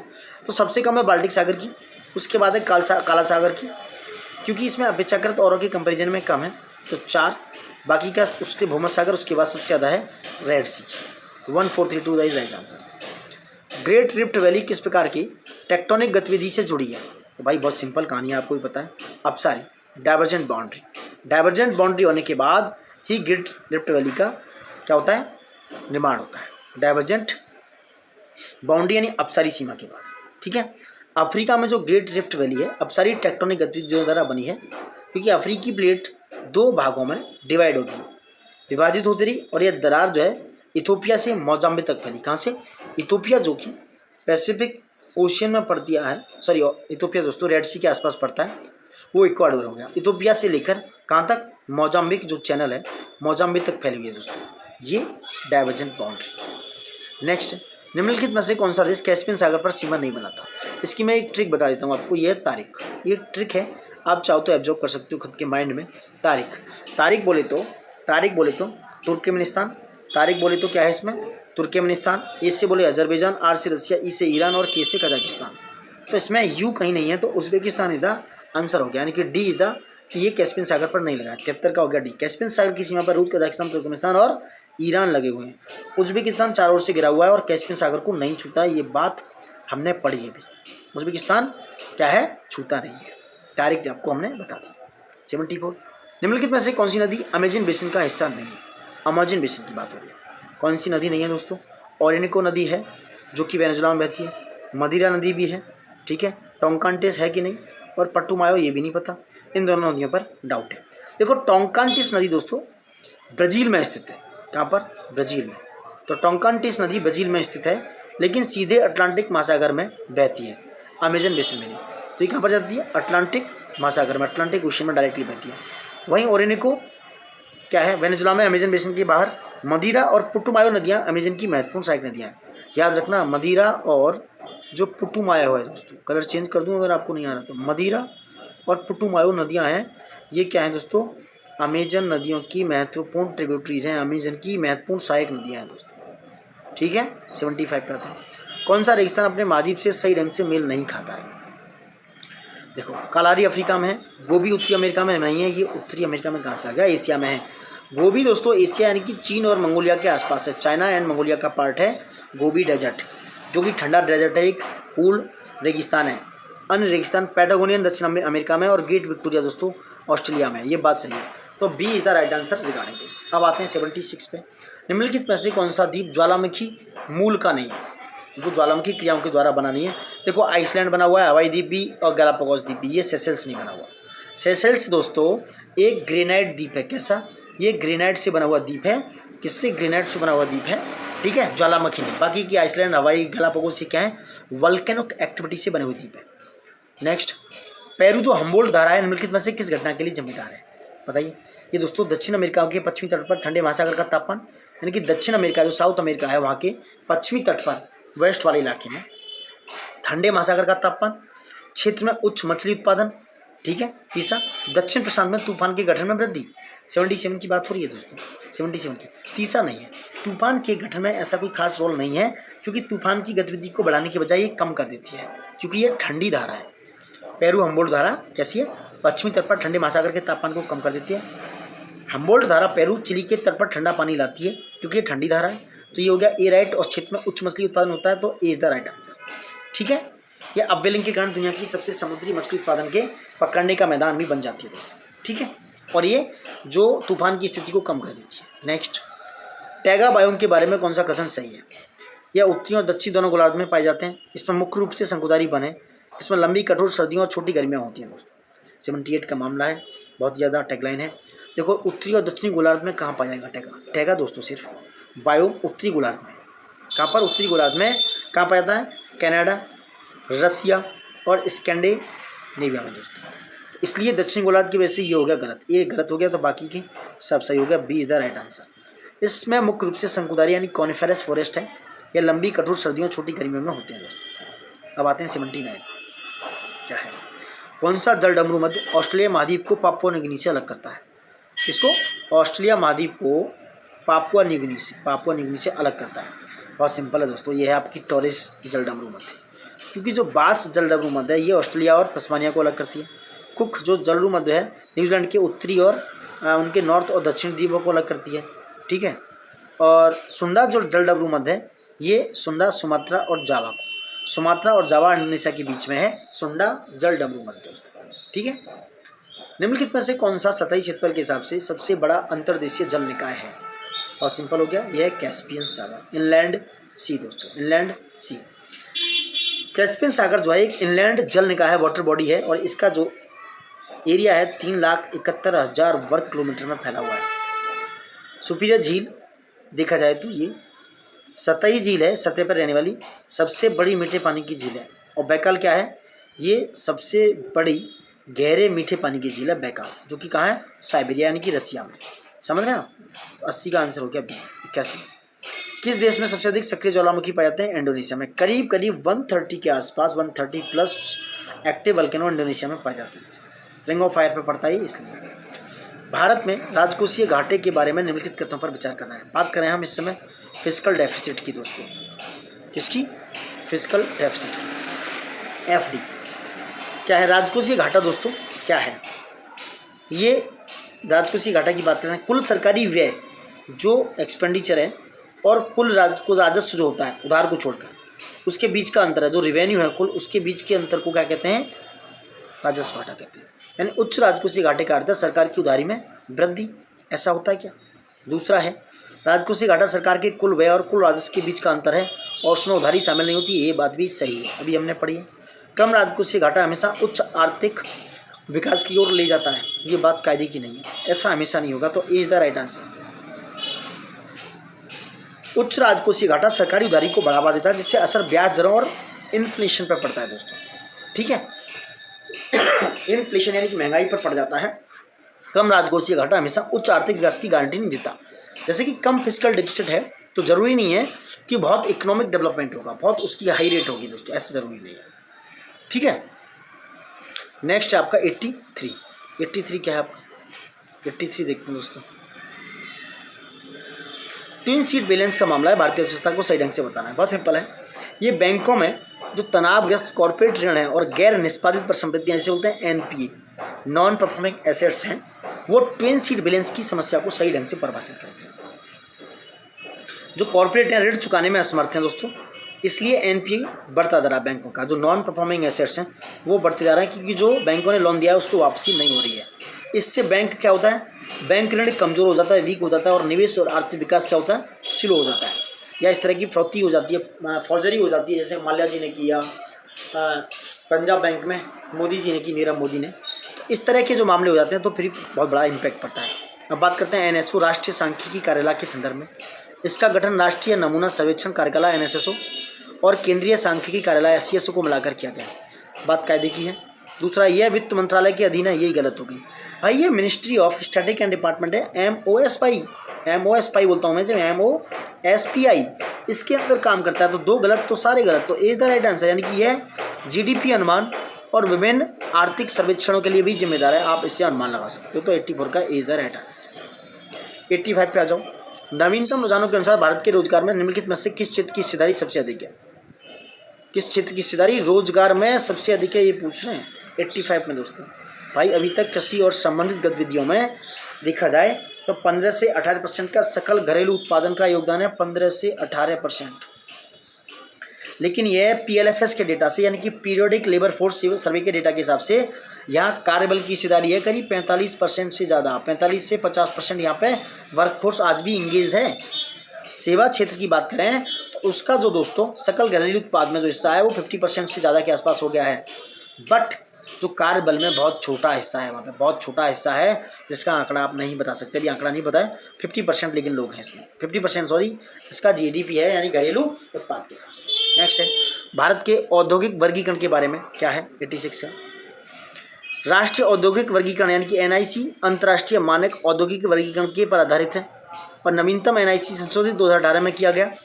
ठीक है, एनआईसी का उपयोग आर्थिक जनगणना और जीडीपी गणना के लिए किया जाता है। यानी कि एनआईसी जो है आपका नेशनल इंडस्ट्रीज क्लासिफिकेशन जो है दोस्तों, उसका उपयोग आर्थिक जनगणना और जीडीपी गणना के लिए किया जाता है। इनमें से कौन सा सही है पूछ रहे हैं 86 में। देखो एनआईसी दोस्तों राष्ट्रीय औद्योगिक वर्गीकरण आर्थिक डेटा संग्रह को मानकीकृत करने के लिए एक आईएसआईसी के साथ संरेखित है। जो नवीनतम एनआईसी संशोधित 2008 ना कि 18, ये गलत हो गया, 2008 दोस्तों, 2008 जो है मैं हुआ 2018 में, नहीं तो 2 गलत हो गया। अब लगाओ, अब आपका ए is the right answer, A is the right answer. अब आते हैं 87 पे। जनगणना 2011 के बारे में निम्नलिखित राज्य की जनसंख्या में सबसे अधिक निरपेक्ष वृद्धि हुई है। तो सबसे अधिक निरपेक्ष वृद्धि हुई है उत्तर प्रदेश में दोस्तों। 2001 से 11 तक देखा जाए तो निरपेक्ष जनसंख्या वृद्धि हुई है सिर्फ उत्तर प्रदेश में। उसके बाद अगर देखा जाए 2 नंबर पर महाराष्ट्र और उसके बाद है नंबर 3 पर बिहार। ठीक है, क्या है, बिहार नंबर 3 पर है। नेक्स्ट है 88। निम्नलिखित किस उद्योग को भारत का सूर्योदय सनराइज इंडस्ट्रीज कहा जाता है दोस्तों, इंपॉर्टेंट है।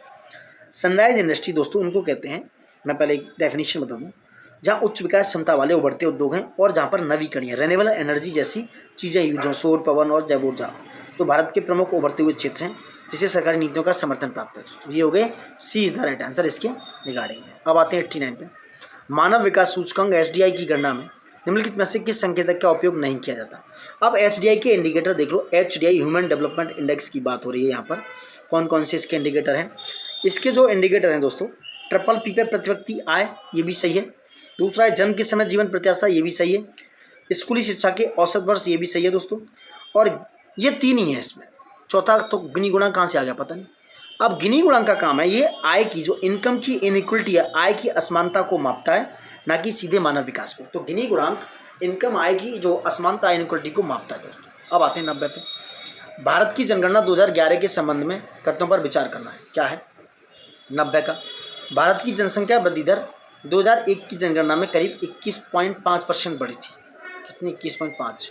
अब यहाँ पे देख लेते हैं, जनगणना 2001 की तुलना में भारत की जनसंख्या की 10 की वृद्धि दर में गिरावट आई, 90 की बात हो रही है। जनगणना 2011 में कुल साक्षरता दर 75% से अधिक है। जनगणना 2001 से जनगणना 2011 तक लिंग अनुपात में सुधार हुआ दोस्तों। तो दोस्तों 2 वाला थोड़ा गलत है, क्योंकि साक्षरता दर अभी तक 74.04% रही, 75% से अधिक नहीं है, तो ये गलत हो गया, 2 गलत कर दो। A is the right answer, is the right answer regarding. ठीक है, अब आगे बढ़ते हैं। 90 का ए हो गया। 91 पे आते हैं दोस्तों, 91 पे। पारिस्थितिक पदचिन्ह की बात हो रही है, पारिस्थितिक पदचिन्ह की बात हो रही है, क्या है पारिस्थितिक पदचिन्ह के संदर्भ में विचार करना है। इकोलॉजिकल फुटप्रिंट, ये पृथ्वी के प्राकृतिक संसाधनों पर मानवीय गतिविधियों द्वारा रखी गई मांग को मापता है। ठीक है, जिस देश का प्रतिव्यक्ति पारिस्थितिक पदचिन्ह अधिक होता है वह हमेशा अधिक विकसित होता है। ठीक है, यह अवधारणा जैव विकास से निकटता से जुड़ी हुई है, जो पृथ्वी के पुनर्योजी क्षमता को प्रतिनिधित्व करती है, यानी कि which represent the regenerative capacity of the earth. तो दोस्तों जिस हमेशा अधिक विकसित होगा, इसमें मुझे डाउट है। पारिस्थितिक जो पदचिन्ह है जीविका के लिए आवश्यक भूमि के पानी के संदर्भ में प्राकृतिक संसाधनों पर मानवीय प्रभाव को मापता है, ये सही है। 91 का 2 गलत हो गया, क्योंकि ये अति उपभोग को संकेत देता है दोस्तों। ठीक है, हमेशा जैव क्षमता से अधिक होता है, परिस्थिति घाटे की ओर ले जाता है, तो इस तरह जो है दूसरा गलत हो गया, हमेशा अधिक विकसित नहीं होगी। तो A is the right answer. जैव क्षमता की निकटता से जुड़ी हुई है, जो पृथ्वी की पुनर्योजी क्षमता का प्रतिनिधित्व करती है, बात सही है। तो 91 का A is the right answer. 92 पे आते हैं। अल्बिडो इफेक्ट क्या है। अल्बिडो प्रभाव शब्द अक्सर जलवायु परिवर्तन से जुड़ा है, निम्नलिखित में से कौन सा इसका सही वर्णन है। सिंपल है, ये सतह द्वारा सौर विकिरण का परावर्तन करता है, यानी कि ये क्या करता है, reflection of solar radiation by the surface दोस्तों। ठीक है, अल्बिडो प्रभाव पृथ्वी की सतह की जो रिफ्लेक्शन कैपेसिटी है उसको दिखाता है। उच्च अल्बिडो का अर्थ है दोस्तों कि अधिक परावर्तन। जैसे मैं एक बात बताता हूँ, सुन लो, बर्फ़ की टोपियाँ हैं, जो बर्फ़ की टोपियाँ, स्नो की जो सब टोपी है, और कम अल्बिडो का अर्थ है अधिक अपसरण। जैसे जंगल हैं, फॉरेस्ट हैं, महासागर हैं, ओशन है, ठीक है, जो ज़्यादा अवशोषित करते हैं, इस तरह का मामला है। ठीक है, आगे आते हैं। अब भारत में रामसर साइट के बारे में निम्नलिखित कथनों पर विचार करना है।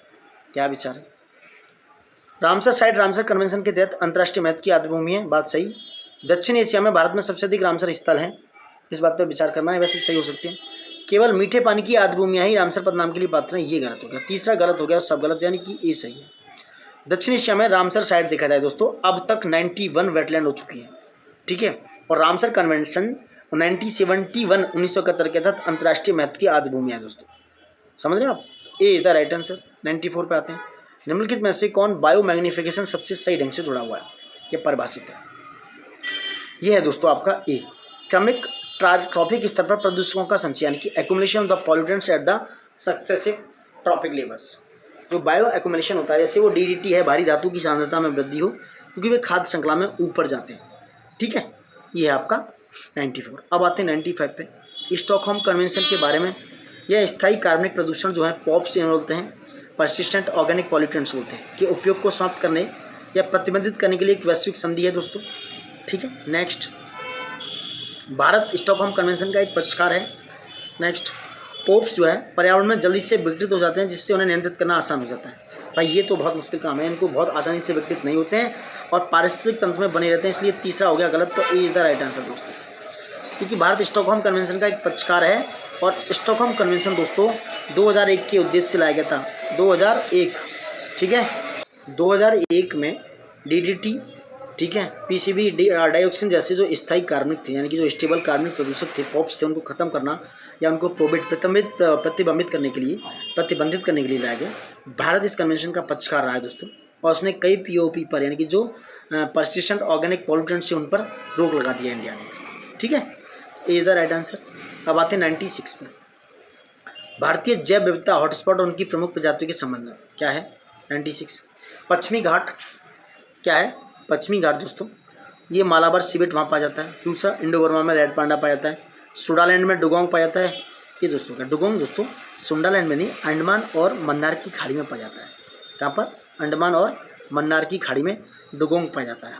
ठीक है, वहीं हिमालय में नीलगिरी तहर नहीं, नीलगिरी तहर दोस्तों वेस्टर्न घाट पर पाई जाती है, वेस्टर्न घाट पर पाई जाती है। तो 3 और 4 हो गए रॉन्ग, 1 और 2 इज द राइट आंसर, यानी कि पश्चिमी घाट पर मालाबार सिवेट और इंडो बर्मा में रेड पांडा पाया जाता है दोस्तों। कहाँ पर? इंडो बर्मा में दोस्तों। अब आते हैं नेक्स्ट 97 में। केंद्रीय बजट 2025-26 का आंकड़ा है, बहुत इंपॉर्टेंट है। किस संदर्भ में? सरकार ने 2025-26 में 10.1% की नॉमिनल GDP वृद्धि दर का अनुमान लगाया। कितना? 10.1 की नॉमिनल GDP। वहीं 2025-26 में राजस्व जो घटा है, रेवेन्यू डेफिसिट में GDP के 1.5% पर लक्षित है। ये बात तो मुझे भी सही लग रही है।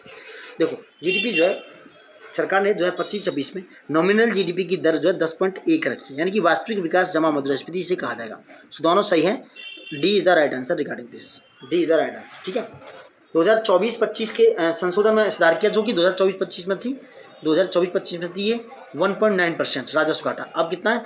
1.5% कर दिया। देख लो दोस्तों, निम्नलिखित में से कौन सा एक सही है? वास्तविक इनकम स्लैब, उनकी रेट की बात हो रही है दोस्तों। देखो, सही पूछ रहा है, मैं बता दूं, ये डी वाला सही है। 20 लाख से 24 लाख के बीच में 25% लगता है।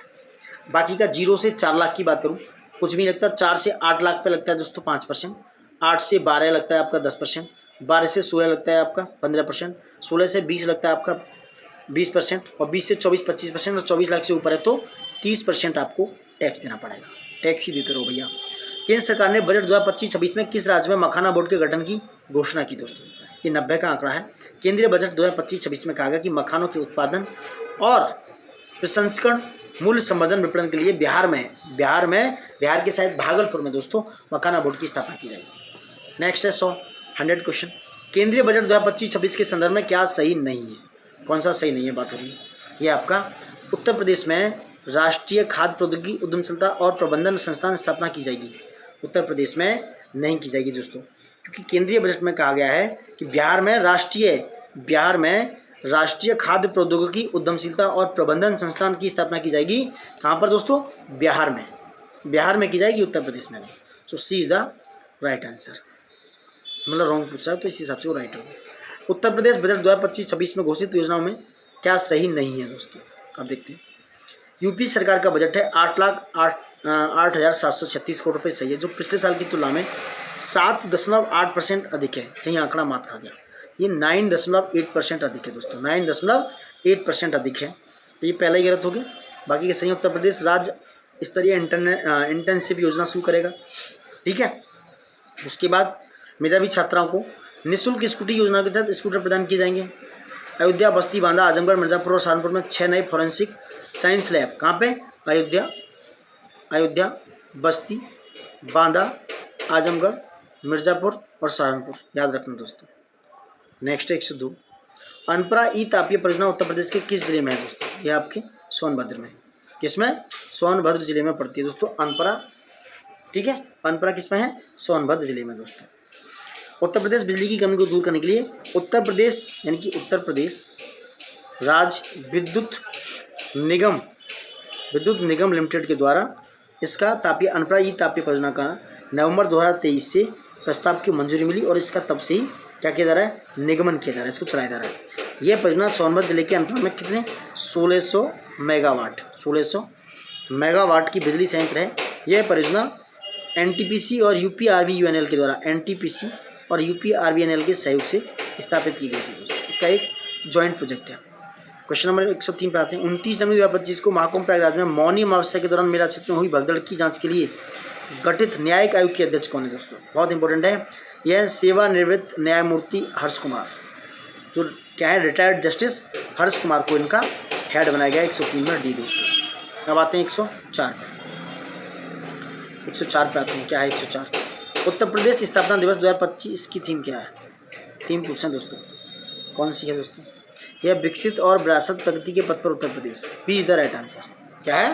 बी, विकास और विरासत प्रगति के पथ पर उत्तर प्रदेश, ये इसकी थीम है दोस्तों, ठीक है। 24 जनवरी 1950 को भारत के गवर्नर जनरल थे, उन्होंने 1950 में नाम बदला। 18 में 24 जनवरी से यूपी स्थापना दिवस मनाया जा रहा है और ये इनकी थीम है दोस्तों।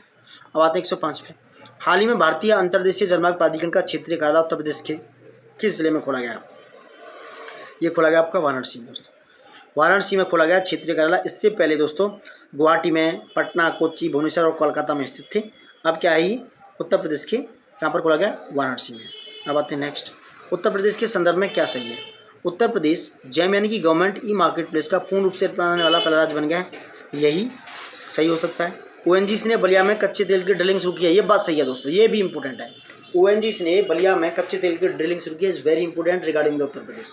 महाकुंभ क्षेत्र प्रयागराज को हाल ही में 76वां जिला घोषित किया गया। 76वां जिला कौन सा है? महाकुंभ क्षेत्र प्रयागराज दोस्तों। तो उपयुक्त सभी is the right answer regarding this, D is the right answer. हाल ही में खबरों में रहा रामग्राम पुरातात्विक उत्खनन क्षेत्र उत्तर प्रदेश के किस जिले में स्थित है दोस्तों? ये आपका महाराजगंज में। रामग्राम पुरातात्विक जो उत्खनन क्षेत्र है वो महाराजगंज में है, जो ASI ने, आर्कियोलॉजिकल सर्वे ऑफ इंडिया ने इसका उत्खनन किया था दोस्तों, ठीक है। अब आते हैं 108 पे। क्या है 108? नवंबर 2024 में भारत ने कहाँ वायरलेस पर्सनल मल्टीमीडिया कम्युनिकेशन 2024 पर 27वीं IEEE अंतर्राष्ट्रीय संगोष्ठी की मेजबानी की दोस्तों? ये आपके ग्रेटर नोएडा में, इज इंपॉर्टेंट। कहाँ पर की? ग्रेटर नोएडा में 17 से 20 नवंबर 2024 के बीच में। नेक्स्ट है 109। ट्राइफेड की नेक्स्ट है 109 है। ट्राइफेड ने हाल ही में आदिवासी उद्यमिता को बढ़ावा देने के लिए किन संगठनों के साथ MOU साइन किया दोस्तों? 109 की बात हो रही है। यह निफ्ट और HPMC के बीच में ट्राइफेड ने हाल ही में एक MOU साइन किया दोस्तों। अब आते हैं 110 पे। हाल ही में एक दिवसीय ODI में क्रिकेट में सबसे तेज 14,000 रन बनाने वाला रिकॉर्ड किसने बनाया? ये बनाया विराट कोहली ने दोस्तों। विराट कोहली ने 14,000 रन बना दिए दोस्तों, सिर्फ सचिन तेंदुलकर की जो पारी थी 350 और 378 संगाकारा को छोड़कर 287 पारियों में, 287 इनिंग्स में 14,000 रन बना दिए ODI में कोहली ने। Is very great achievement. हाल ही में कौन सा देश OPEC प्लस में शामिल हो गया है? OPEC प्लस की बात हो रही है, ये ब्राज़ील दोस्तों OPEC प्लस में शामिल हो गया है। फरवरी 2025 में ब्राज़ील की सरकार ने प्रमुख तेल निर्यातक देशों में क्या किया? OPEC प्लस में शामिल होना मंजूरी दे दी। OPEC प्लस तेल निर्यातक देशों का 12 सदस्य शामिल हैं। इसके पेट्रोल निर्यातक देशों का संगठन 12 सदस्य और 10 गैर OPEC देश शामिल हैं और इसकी स्थापना हुई थी दोस्तों 2016 में। किसकी? इस संगठन की स्थापना 2016 में हुई। अब 112 पे आते हैं। निम्नलिखित कौन सी कथन निम्नलिखित में से कौन सा कथन प्रधानमंत्री सूर्य घर मुफ्त बिजली योजना के प्राथमिक लक्ष्य को सबसे अच्छा वर्णन करता है? कौन सा दोस्तों? छत पर सौर ऊर्जा प्रतिष्ठानों को बढ़ावा देना और एक निश्चित समय सीमा तक घरों को मुफ्त बिजली प्रदान करना है, ठीक है। तो प्रधानमंत्री सूर्य घर योजना दोस्तों सब्सिडी देगी और मुफ्त बिजली प्रदान कराएगी। और ministry of NRE new and renewable energy के अंडर में काम करती है दोस्तों। ठीक है, अब आते हैं 113 पे। निम्नलिखित में से कौन सा MSME टीम पहल के प्राथमिक उद्देश्यों का सबसे अच्छा वर्णन करता है? 113 का बी है, बाजार पहुंच बढ़ाने के लिए MSME को एकीकृत डिजिटल पारिस्थितिक तंत्र में एकीकृत करना दोस्तों। ठीक है, ये B is the right answer regarding this. राष्ट्र महत्वपूर्ण खनिज मिशन की बात करें, क्या है ये? राष्ट्र महत्वपूर्ण खनिज मिशन यानी कि ये है NCMM के बारे में। तो 114 में खान मंत्रालय ने मिनिस्ट्री ऑफ माइन द्वारा इसे महत्वपूर्ण खनिजों के भारत को आत्मनिर्भर सुनिश्चित करने के लिए लागू किया है। बात सही है। यह मिशन विशेष रूप से भारत के भीतर घरेलू खनिज भंडार की खोज पर केंद्रित है दोस्तों। भाई गलत है। मिशन न केवल घरेलू खनिज अन्वेषण पर बल्कि जो PSUs हैं, पब्लिक सेक्टर यूनिट हैं, उनके लिए भी निजी फर्मों के माध्यम से विदेश में भी ये क्या करेगा, खनिज अधिग्रहण को बढ़ावा देगा। तो 2 गलत हो गया, A is the right answer. लेकिन ये खान मंत्रालय के अंदर में काम करता है, ये याद रखना। 115 आते हैं। पेरिस AI शिखर सम्मेलन 2025 के संबंध में कौन सा कथन सही है? 115 का, इसका उद्देश्य नैतिक AI विनिमय और शासन के लिए एक वैश्विक ढांचा स्थापित करना दोस्तों। सी इज द राइट आंसर। अब आते हैं 116 पे। 116 क्या है? भारत के संयुक्त राष्ट्र के नार्कोटिक ड्रग आयोग CND के 67वें सत्र की अध्यक्षता के लिए चुना गया है। यह उपलब्धि इसलिए महत्वपूर्ण है क्योंकि भैया यह पहली बार जब भारत ने CND की अध्यक्षता की थी, तब इसलिए महत्वपूर्ण हो गया है दोस्तों। अब आते हैं 117 पे। हाल ही खबरों में रहा मनामा वार्ता का मुख्य उद्देश्य यह क्षेत्रीय सुरक्षा मुद्दों और संघर्ष समाधान पर चर्चा करना है। ठीक है, और बहरीन साम्राज्य में 2004 में मनामा वार्ता की उत्पत्ति कब हुई? 2004 में दोस्तों, 2004 में इसकी उत्पत्ति हुई। शामिल देश इसमें मध्य पूर्व, उत्तरी अमेरिका, यूरोप, एशिया, अफ्रीका के प्रतिभागी शामिल थे दोस्तों। ठीक है, 118 पे। विकसित भारत के लिए सरकारी पहलों के बारे में कथनों पर विचार करना है। 118 का मामला दोस्तों। मेक इन इंडिया पहल विशेष रूप से निर्यात नहीं, ऐसा नहीं है भाई। मेक इन इंडिया पहल तो निर्यातों की उद्योग को बढ़ावा देती है और आयात निर्भरता को कम करती है। एक्सपोर्ट जो ओरिएंटेड इंडस्ट्रीज है उनको बढ़ाएगी और जो इंपोर्ट इंडस्ट्रीज हैं, ओरिएंटेड इंडस्ट्रीज उनको कम करेगी। तो ऐसा नहीं है 118 में कि कथन मतलब खाली एक्सपोर्ट ओरिएंटेड है, नहीं। डिजिटल इंडिया कार्यक्रम मुख्य रूप से ग्रामीण इंटरनेट कनेक्टिविटी को लक्षित करता है, ऐसा है नहीं यार, क्योंकि ये ई गवर्नेंस पे है। डिजिटल इंडिया ग्रामीण जो है इंटरनेट कनेक्टिविटी से परे फिनटेक अपनाने पर, किस पर? फिनटेक कंपनियाँ, यानी कि उनको एक तरीके से ई गवर्नेंस पर ध्यान केंद्रित करता है दोस्तों। दोनों गलत हो गए, 1 और 2। तीसरा सी है ग्रीन इंडिया मिशन, अच्छे ऊर्जा और शहरी ऊर्जा पर, शहरी विकास पर जोर देता है। सो केवल 3 and B is the right answer regarding this. ठीक है, अब आते हैं 119 पे। निम्नलिखित कथनों पर विचार कीजिए। क्या है 119? क्या है? राष्ट्रीय शिक्षा नीति NEP 2020 का उद्देश्य 2030 तक भारत की शिक्षा प्रणाली को वैश्विक मानकों का अनुरूप बनाना है दोस्तों। ठीक है। दूसरा है PM गति शक्ति बुनियादी ढांचे के विकास के लिए विशेष रूप से सड़क और रेल क्षेत्रों पर लक्षित करती है। तो ये कह रहे हैं कौन सा सही है? दोनों ही गलत है दोस्तों, दोनों ही गलत हैं। क्यों गलत है? जो NEP 2020 का उद्देश्य दोस्तों क्या है? शिक्षा की गुणवत्ता को बढ़ाना, यानी कि क्वालिटी ऑफ एजुकेशन को बढ़ाना। यह 2030 की विशिष्ट वैश्विक समय रेखा निर्धारित नहीं करता है, तो ये गलत हो गया। PM गति शक्ति का मॉडल क्या है? बुनियादी ढांचा पहल है दोस्तों। क्या है? बुनियादी ढांचे का विकास और हर क्षेत्र को, सड़क और रेलवे को नहीं, हर क्षेत्र को कवर करता है, इसलिए ये भी गलत है। 120 का क्या है? कौन सा कथन, कौन सा सही है? तो डी, कोई सही नहीं है दोस्तों दोनों में से। अब आते हैं 120 पे। निम्नलिखित कथनों में से कौन सा UGC द्वारा शुरू किया गया ADP यानी कि त्वरित डिग्री कार्यक्रम का सबसे अच्छा वर्णन करता है? तो यह उच्च प्रदर्शन करने वाले छात्रों को अतिरिक्त क्रेडिट अर्जित करके जल्दी स्नातक करने में सक्षम बनाना। 120 का आंसर है दोस्तों। 121 पे आते हैं। एशियाई शेर के बारे में निम्नलिखित कथनों पर विचार कीजिए। क्या है? यह IUCN की रेड लिस्ट में असुरक्षित के रूप में सूचीबद्ध है। ठीक है, यह साइट्स के परिशिष्ट फर्स्ट और वन्यजीवी संरक्षण अधिनियम वन्यजीव उनकी WP wild life protection act की अनुसूची 1 के तहत संरक्षित है। ये पूछ रहे हैं भाई कौन सा सही है, कौन सा सही नहीं पूछ रहे हैं दोस्तों। तो ये IUCN की रेड लिस्ट में असुरक्षित नहीं है दोस्तों, ये लुप्त प्राय है। क्या है? लुप्त प्राय है, वनरेबल नहीं है, ये लुप्त प्राय श्रेणी में है। सो फर्स्ट गलत हो गया। तो कहना है कौन सा सही नहीं है? तो ए सही नहीं है। हाँ, साइट्स के परिशिष्ट वन और WPA के फर्स्ट वन में है, जरूर है दोस्तों। अब आते हैं 122 पे। हाल ही में खबरों में रही संभल मस्जिद के बारे में। संभल मस्जिद का निर्माण मुगल सम्राट बाबर के शासनकाल के दौरान किया गया था। ठीक है, मस्जिद की वास्तुकला पूरी तरह से अनूठी और अन्य मुगल युग की मस्जिदों से कोई समानता नहीं रखती। यार ये कैसे हो जाएगा? मस्जिद के डिजाइन गुम्बद आसपास के मेहराबों के साथ एक चौकोर मेहराब बनाते हैं, तो ऐसा नहीं होगा। तो कथन एक सही हो गया और दूसरा गलत हो गया। तो answer is the right answer regarding this. अब आते हैं 123 पे। भारतीय मौसम विभाग जिसे बोलते हैं IMD द्वारा जारी किया गया रंग कोड आ देता है, कोडेड है, यानी कि जैसे कलर कोडेड है, उसके बारे में कथन सत्य की बात हो रही है। देखो 123 का उपरोक्त में से कोई कथन सही नहीं है। क्यों? मैं बता दूं। येलो अलर्ट की बात करें, जैसे येलो अलर्ट, पीला अलर्ट जो किसके काम करता है, तत्काल निकासी के लिए नहीं कहता, लब की संभावित जो व्यवधान है उनकी चेतावनी देता है। वो एक तरीके से येलो कलर दोस्तों वार्न करता है, वार्निंग देता है और सचेत रहने की सलाह देता है।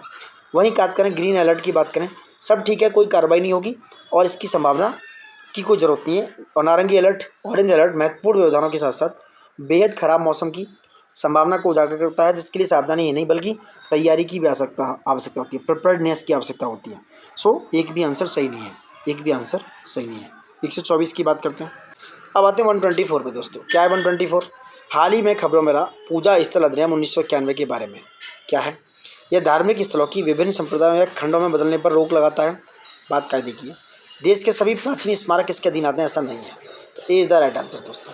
पूजा स्थल अधिनियम जो है ऐसा नहीं करता है, ए ही इसमें सही है। अब आते हैं MACE, major atmospheric Cherenkov experiment की परियोजना के बारे में कौन सा कथन सही है? 125 की बात कर रहा हूँ मैं दोस्तों, ठीक है। मैक परियोजना यह दुनिया का सबसे ऊंचा इमेजिंग चेरेनकोव टेलीस्कोप है जो हाल में लद्दाख में स्थित है, ठीक है। मैक टेलीस्कोप को कम ऊर्जा वाली गामा किरणों का पता लगाने के लिए डिजाइन किया गया है। ये गलत हो गया दोस्तों।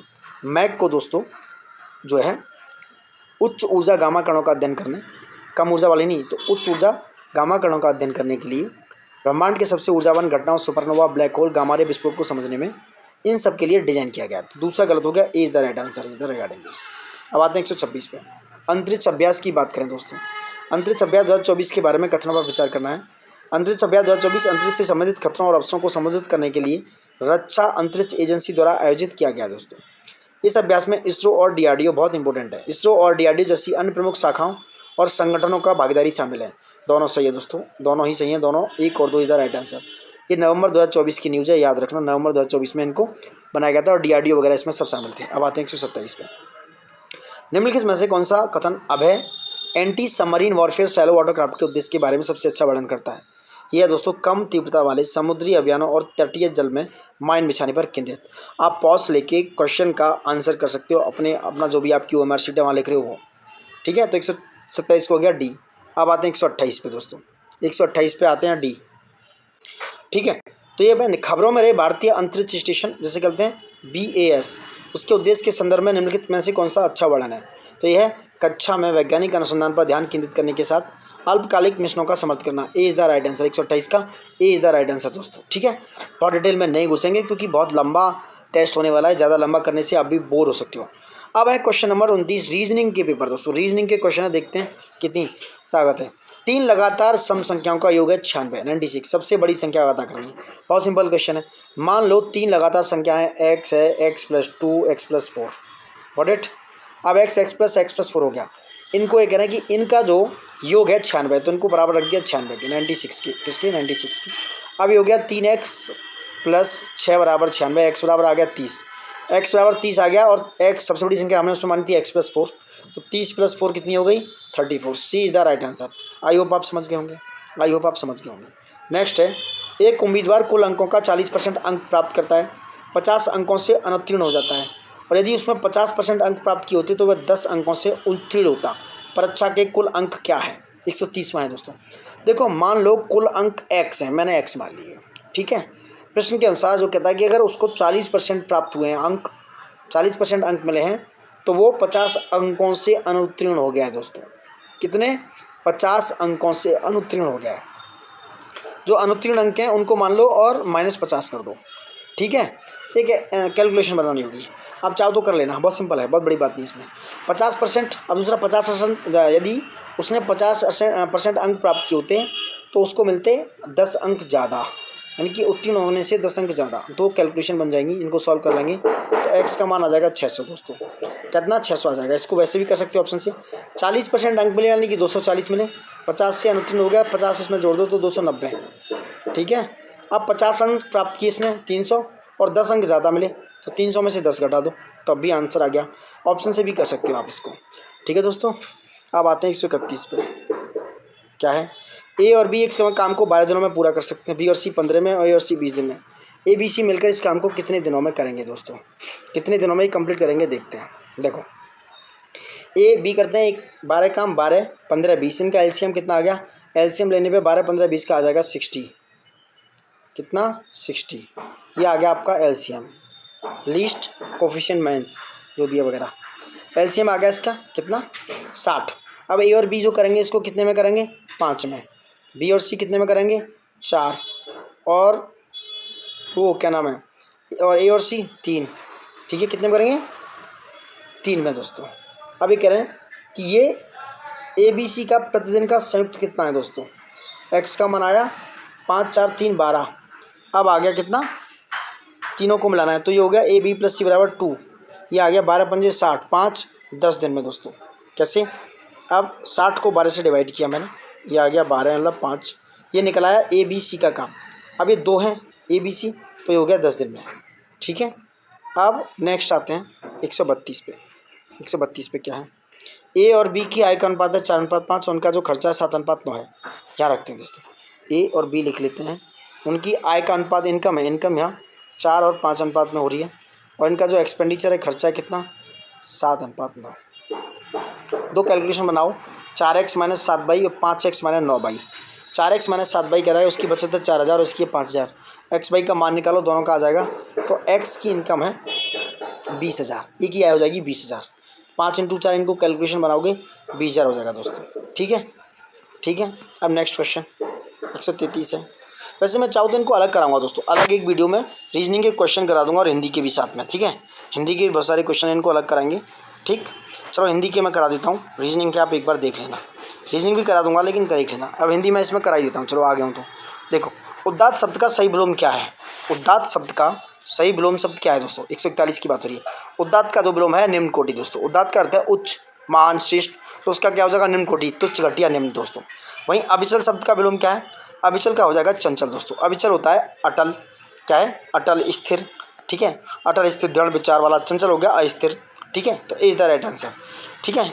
चंचल होगा क्या हो जाएगा चंचल का अस्थिर, बदलते रहने वाला।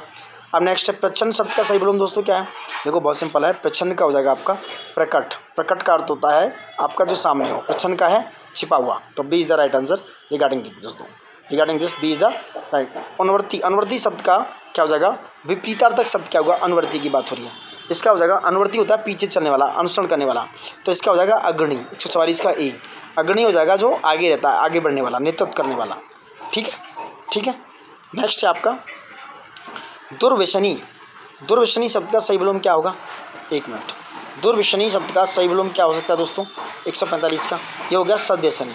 दुर्व्यसनी का अर्थ है जिसे बुरी आदतें लगी हो, सदस्यनी का अर्थ है जिसकी पास अच्छी आदत हो, अच्छी हैबिट हो, अच्छी हैबिट हो, वो क्या है सदस्यनी दोस्तों। 145 का हो गया सी। अब आते हैं 146 पे। 146 क्या है, स्वायत्त शब्द का विलोम क्या है, स्वायत्त का अर्थ होता है जो स्वतंत्र रूप से कार्य करता है, और अधीनस्थ हो जाएगा इसका जो कि क्या है, तो किसी के नियंत्रण में काम करता है। अब है नेक्स्ट विषयी, विषयी शब्द का सही विलोम क्या है, विषयी शब्द का सही विलोम है दोस्तों ये है वैरागी, वैसाख। विषयी क्या होता है जो सांसारिक सुखों में लिप्त है, वैरागी का अर्थ है जो सांसारिक सुखों से दूर रहता है। अब आ जाते हैं 118, विशद शब्द का सही विलोम क्या हो सकता है। 148 विषय, विशद का होता है स्पष्ट या सुबोध, स्पष्ट या सुबोध दोस्तों, और वहीं इसका अस्पष्ट हो जाएगा, यानी कि A is the right answer regarding this. 148 का ए क्या है, A is the right answer. अब आते हैं 149 सतत, एक मिनट, सतत शब्द का सही विलोम पूछ रहे हैं, सतत शब्द का सही विलोम क्या है दोस्तों, सतत का सही विलोम पूछ रहे हैं क्या है, तो सतत का मतलब होता है दोस्तों निरंतर, बना रुका, बिना रुके चलने वाला, तो इसका हो जाएगा बाधित, क्या हो जाएगा बाधित हो जाएगा इसका दोस्तों, क्या हो जाएगा बाधित, बाधित is the right answer, B is the right answer regarding this, बाधित हो जाएगा इसका।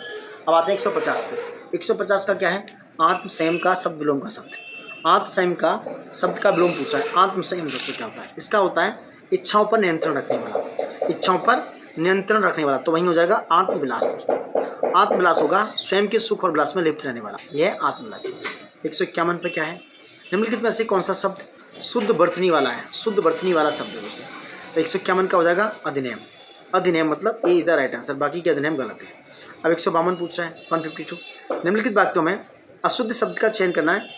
बालकों की बुद्धि का विकास खेल खेल में किया जा सकता है, खेल खेल में किया जा सकता है, तो सही वर्तनी होगी इसमें बुद्धि दोस्तों, क्योंकि बुद्धि को बुद्धि नहीं लिखा जाएगा, बुद्धि का आंसर भी हो गया, बुद्धि को इस तरीके से लिखा जाएगा, बुद्धि इस तरीके से, गॉट इट। यहाँ पर धाक की मंत्री लगा देना। 153 पे आते हैं, निम्नलिखित में से कौन सा शब्द अशुद्ध वर्तनी वाला है। 153 का डी विद्यार्थी, विद्यार्थी ऐसा नहीं लिखा जाएगा, दैत उत्कर्ष सुकुमार सही है। 154 पे आते हैं, निम्नलिखित वाक्य में अशुद्ध शब्द का चयन करें और मनुष्य के अंतर मन में निहित शक्ति अपार होती है, इसका चयन करना है दोस्तों। 154 यह सी शक्ति, शक्ति इज द राइट आंसर। शक्ति को इस तरीके से नहीं लिखा जाएगा, शक्ति लिखी जाएगी किससे, ऐसे, शक्ति। नोट इट, थोड़ा राइटिंग नहीं हो पा रही, सही देख लेना। 155 में बात करें, निम्नलिखित में से कौन सा शब्द अशुद्ध है। 155 की बात कर रहे हैं, निर्णय नहीं होगा, ये होगा निर्णय। क्या होगा, निर्णय, जो ऐसे लिखा जाएगा। 155 का डी हो गया दोस्तों। 156 पे बात करें, निम्नलिखित वाक्य में अशुद्ध शब्द का चयन करना है, गांधी जी के आदर्शों का अनुकरण करने हर भारतवासी के लिए आवश्यक है। 156 की बात हो रही है, सही वर्तनी लिए होती है ना कि लिए, तो ये क्या हो गया, सी इज द राइट आंसर। लिए ऐसे नहीं, ये वाला लिए लिखा जाएगा, ये वाला लिए लिखा जाएगा दोस्तों, ठीक है, ये वाला लिए लिखा जाएगा, ठीक। अब आते हैं 157 पे। सही अशुद्ध वर्तनी वाला शब्द ये क्या है, उच्छ्वास। उच्छ्वास ऐसे नहीं लिखा जाएगा, बाकी सही है।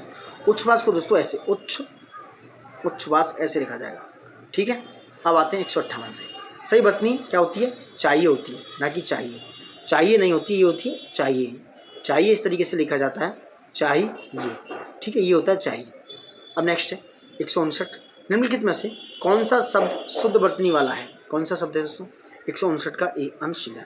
अनुशीलन राइट आंसर। 160, निम्नलिखित वाक्यों में अशुद्ध शब्द का चयन करें, वह व्यक्ति अयोग्य होकर भी इस पद के लिए योग्य घोषित कर दिया गया। अयोग्य होकर भी इस पद के लिए, तो अयोग्य इज द राइट आंसर, क्योंकि अयोग्य है, परंतु वाक्य में योग्य और अयोग्य दोनों प्रकार का एक साथ होने से अर्थ का क्या है, विरोधाभास, कॉन्ट्राडिक्शन हो गया दोस्तों, कॉन्ट्राडिक्शन होगा, विरोधाभास हो गया, इसलिए अयोग्य इसमें गलत हो गया। नेक्स्ट है 161, ऐसा कौन सा व्यक्ति कहलाता है जो संसार के प्रत्येक विषय में गहन ज्ञान रखता है। गहन ज्ञान रखने वाला व्यक्ति कौन सा है, विश्वकोशीय। विश्वकोशीय का अर्थ है जो हर विषय में गहन ज्ञान रखता है, इसे इंसाइक्लोपीडिया भी कहते हैं दोस्तों, ठीक। नेक्स्ट, वह व्यक्ति जो एक ही समय में अनेक भाषाओं में निपुणों से क्या कहते हैं। 162 का ये बहुभाषाविद, बहुभाषाविद कहा जाता है। 163 में ऐसा क्या कहलाता है जो सुनने में कठोर हो लेकिन हितकारी हो। ये क्या है, अप्रिय हितकर।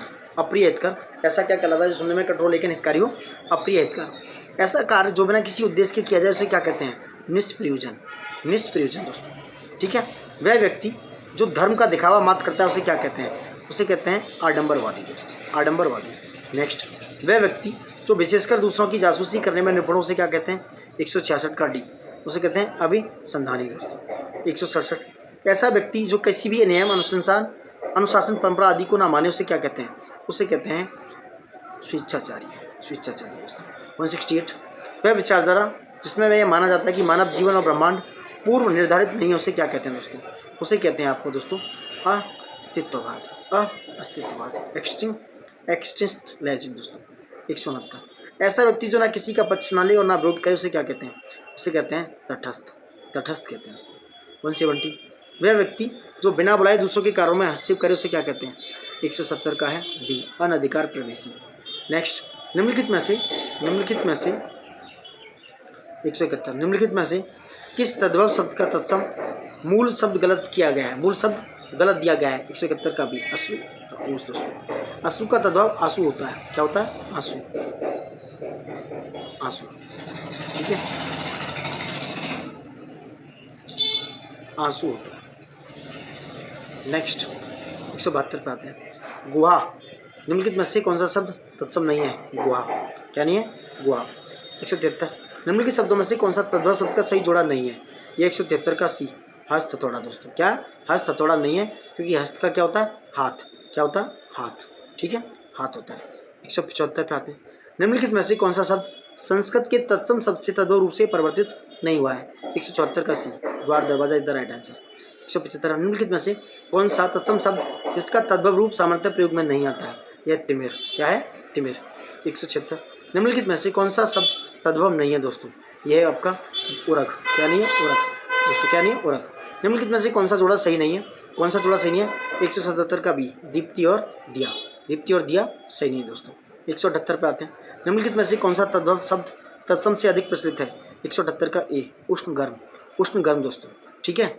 179 का, निम्नलिखित में से कौन सा शब्द संस्कृत के तत्सम रूप से नहीं बना है दोस्तों, 179 का ए, नमक। क्या नहीं, नमक नहीं बना। निम्नलिखित में से कौन सा शब्द संस्कृत का मूल तत्सम रूप नहीं है, मूल तत्सम रूप नहीं है, 180 का डी, लोटा। क्या नहीं है, लोटा। निम्नलिखित वाक्यों में से कौन सा शब्द विशेष है, 181 की बात कर रहा हूँ मैं, विशेष पूछ रहा है, 181 का ए, सूरज तेज चमक रहा है। ये क्या है? सूरज विशेष्य और तेज विशेषण है दोस्तों, ठीक है। वही पर्वत विशेष है इसमें और विशाल विशेषण है, विशेष से पूछ रहा है लेकिन ये, ठीक है। तो डी इज द उपरोक्त सभी में विशेष है दोस्तों। सुगंधित फूलों की क्यारी बहुत सुंदर लग रहे हैं, तो सूरज तेज हो गया, तो ये हो गया D is the right answer. 182 में निम्नलिखित में से कौन सा शब्द विशेषण है? 182 का हो गया बी, विद्वान। विद्वान में क्या है? विशेषण, विशेषण। नेक्स्ट, निम्नलिखित में से किस वाक्य में विशेषण शब्द अनुपस्थित है? 183 का सी, पुस्तक ज्ञान का स्रोत है, इसमें विशेषण शब्द है ही नहीं, ठीक है। 184 पे निम्नलिखित में से कौन सा जोड़ा सही है? कौन सा जोड़ा सही है? पुस्तक ज्ञानवर्धक, ये जोड़ा सही है। निम्नलिखित में से कौन सा शब्द केवल विशेषण के रूप में प्रयुक्त होता है? 185 का डी, सभी। सुंदर, बाल, बुद्धिमान, सभी, ये सब क्या है? प्रयुक्त होते हैं। नेक्स्ट, निम्नलिखित में से कौन सा विशेषण परिमाणवाचक विशेषण है? 186 का सी, थोड़ी, थोड़ी, ठीक है। निम्नलिखित वाक्य में से कौन सा शब्द विशेषण है? वह लड़का बहुत होशियार है। 187 का सी, होशियार। नेक्स्ट, 188 में निम्नलिखित में से कौन सा विशेषण अनिश्चयवाचक विशेषण है? कौन सा है? कोई, कोई, अनिश्चयवाचक विशेषण। निम्नलिखित में से कौन सा शब्द विशेष और विशेषण दोनों हो सकता है? 189 का डी, प्रिय। ये प्रिय दोनों हो सकता है। 190, निम्नलिखित में से कौन सा विशेषण संख्यात्मक विशेषण नहीं है दोस्तों? ये हो गया आपका बहुत। बहुत क्या है? संख्यात्मक विशेषण नहीं है दोस्तों। नेक्स्ट, निम्नलिखित में से कौन सा आकाश का पर्यायवाची नहीं है? डी, रसातल। रसातल जो है पाताल लोक का है, आकाश का पर्यायवाची नहीं है। व्योम, गगन, अंबर, आकाश का। नेक्स्ट, मृत्यु का कौन सा पर्यायवाची नहीं है? मृत्यु का पर्यायवाची दोस्तों जीवत्सु नहीं है, जीवत्सु। जीवत्सु का अर्थ है जीने की इच्छा रखने वाला, जो मृत्यु का पर्यायवाची नहीं है दोस्तों। काल, यम, मरण, ये सब मृत्यु के पर्यायवाची है। नेक्स्ट, 193, 193 पे आते हैं। 193 क्या है? देखो इंपॉर्टेंट क्वेश्चन है, लाइक शेयर सब्सक्राइब बहुत दबा के कीजिए, पूरा वायरल हो जाए वीडियो। सपना का निम्नलिखित में से कौन सा पर्यायवाची नहीं है दोस्तों? 193, दृग्गोचर नहीं है, दृग्गोचर। दृग्गोचर का अर्थ आंखों के सामने आने वाला होता है, आंखों के सामने होता है दृग्गोचर। चंद्रमा के लिए कौन सा शब्द है? पर्यायवाची शब्द नहीं है दोस्तों। सुधांशु, विदु और शशधर होता है। उषाग्नि, उषाग्नि जो है प्रातःकाल सूर्य की किरणों को होता है, प्रातःकाल सूर्य की किरणों का। हृदय का निम्नलिखित में से कौन सा पर्यायवाची नहीं है? नहीं है पूछ रहा है हृदय। चित्त, मानस और अंतःकरण, चित्त, मानस और अंतःकरण क्या है? ये हृदय के पर्यायवाची है। जबकि कमल जो है अरविंद का, जलज का कहा जा सकता है। यानी कि इसके हैं पद्म, कपास, पुष्कर, स्रोत, अरविंद, नीरज, जलज, राजीव और ये सब कमल के। 196, समुद्र के लिए कौन सा पर्यायवाची नहीं है? समुद्र के लिए दोस्तों सलिला नहीं है। सलिला किसका पर्यायवाची है? सलिला का अर्थ होता है बहुत हुआ, बहता हुआ जल, तो नदी के लिए सलिला नदी के लिए उपयुक्त होता है। 197, अंधकार का कौन सा पर्यायवाची शब्द सही नहीं है? अंधकार का डी, प्रभाकर नहीं है दोस्तों। प्रभाकर का होता है सूर्य दोस्तों। विद्या का पर्यायवाची कौन सा नहीं है? 198 का होता है, इसका डी, विपत्ति नहीं है दोस्तों। विपत्ति इसका पर्यायवाची नहीं है। 199, कवि का पर्यायवाची कौन सा नहीं है? कवि का पर्यायवाची कौन सा नहीं है? नटनागर नहीं है। नटनागर जो है नृत्य करने वाला होता है, जो कवि का पर्यायवाची है। कवि का पर्यायवाची नहीं है कौन सा? नटनागर। रसज्ञ, शायर, चारण, क्या है? कवि के पर्यायवाची है। वेरी इंपॉर्टेंट, ये वाला बहुत इंपॉर्टेंट है। गंगा का निम्नलिखित में से कौन सा पर्यायवाची सही नहीं है? 200 की बात हो रही है। कृष्णवेदी, कृष्णवेणी नहीं है। जाह्नवी, भागीरथी, मंदाकिनी, ये क्या है? ये मंदाकिनी, ये सब पर्यायवाची हैं गंगा के। कृष्णावेणी जो है, कृष्णवेणी गोदावरी, गोदावरी नदी का नाम है, कृष्णवेणी गोदावरी का नाम है, और ये गंगा का पर्यायवाची नहीं है। दोस्तों हमने कंप्लीट किया पूरा टेस्ट सीरीज आपका जीएस वर्ल्ड का। वेरी वेरी इंपॉर्टेंट क्वेश्चन थे, और आगे अगर आप देखना चाहो तो ये टेस्ट सीरीज आपकी इंपॉर्टेंट है बहुत ही एग्जाम्स के लिए। मिस मत कीजिएगा, एग्जाम्स में बने रहिए, लाइक शेयर सब्सक्राइब करते रहिए। This is very important test series, ठीक है दोस्तों। तो ये सारी हमने आपको टेस्ट करा दिए हैं, लाइक शेयर सब्सक्राइब करना मत भूलिए जो आप नहीं कर रहे हैं दोस्तों। And thank you for watching it. और बहुत ही अच्छे क्वेश्चंस हैं, रीजनिंग के क्वेश्चन मैं एक साथ कराऊंगा, बहुत सारे क्वेश्चंस को एक साथ लेके आऊँगा, करीब 50-50 क्वेश्चन, जिससे आपकी थोड़ी सी एक अलग वीडियो रीजनिंग पे बनाने वाला हूँ मैं। बहुत अच्छा वीडियो बनाऊँगा जो आपको एनहेंसमेंट कराएगा दोस्तों, ठीक है। तो ये पूरा हमने कंप्लीट कर दिया है, और आप यहाँ से देखते रहिए, लाइक शेयर सब्सक्राइब करते रहिए दोस्तों वीडियो को, ठीक है। और बनी रहिएगा, क्योंकि बहुत ही इंपॉर्टेंट क्वेश्चन थे जीएस के, इवन हिस्ट्री और आपका जो ज्योग्राफी है, एनवायरनमेंट से भी रिलेटेड बहुत अच्छे क्वेश्चन आए, और हिंदी भी बहुत अच्छे रूप में दी हुई है इसमें। सो लाइक शेयर सब्सक्राइब कीजिए। Thank you for watching it, and जय हिंद दोस्तों।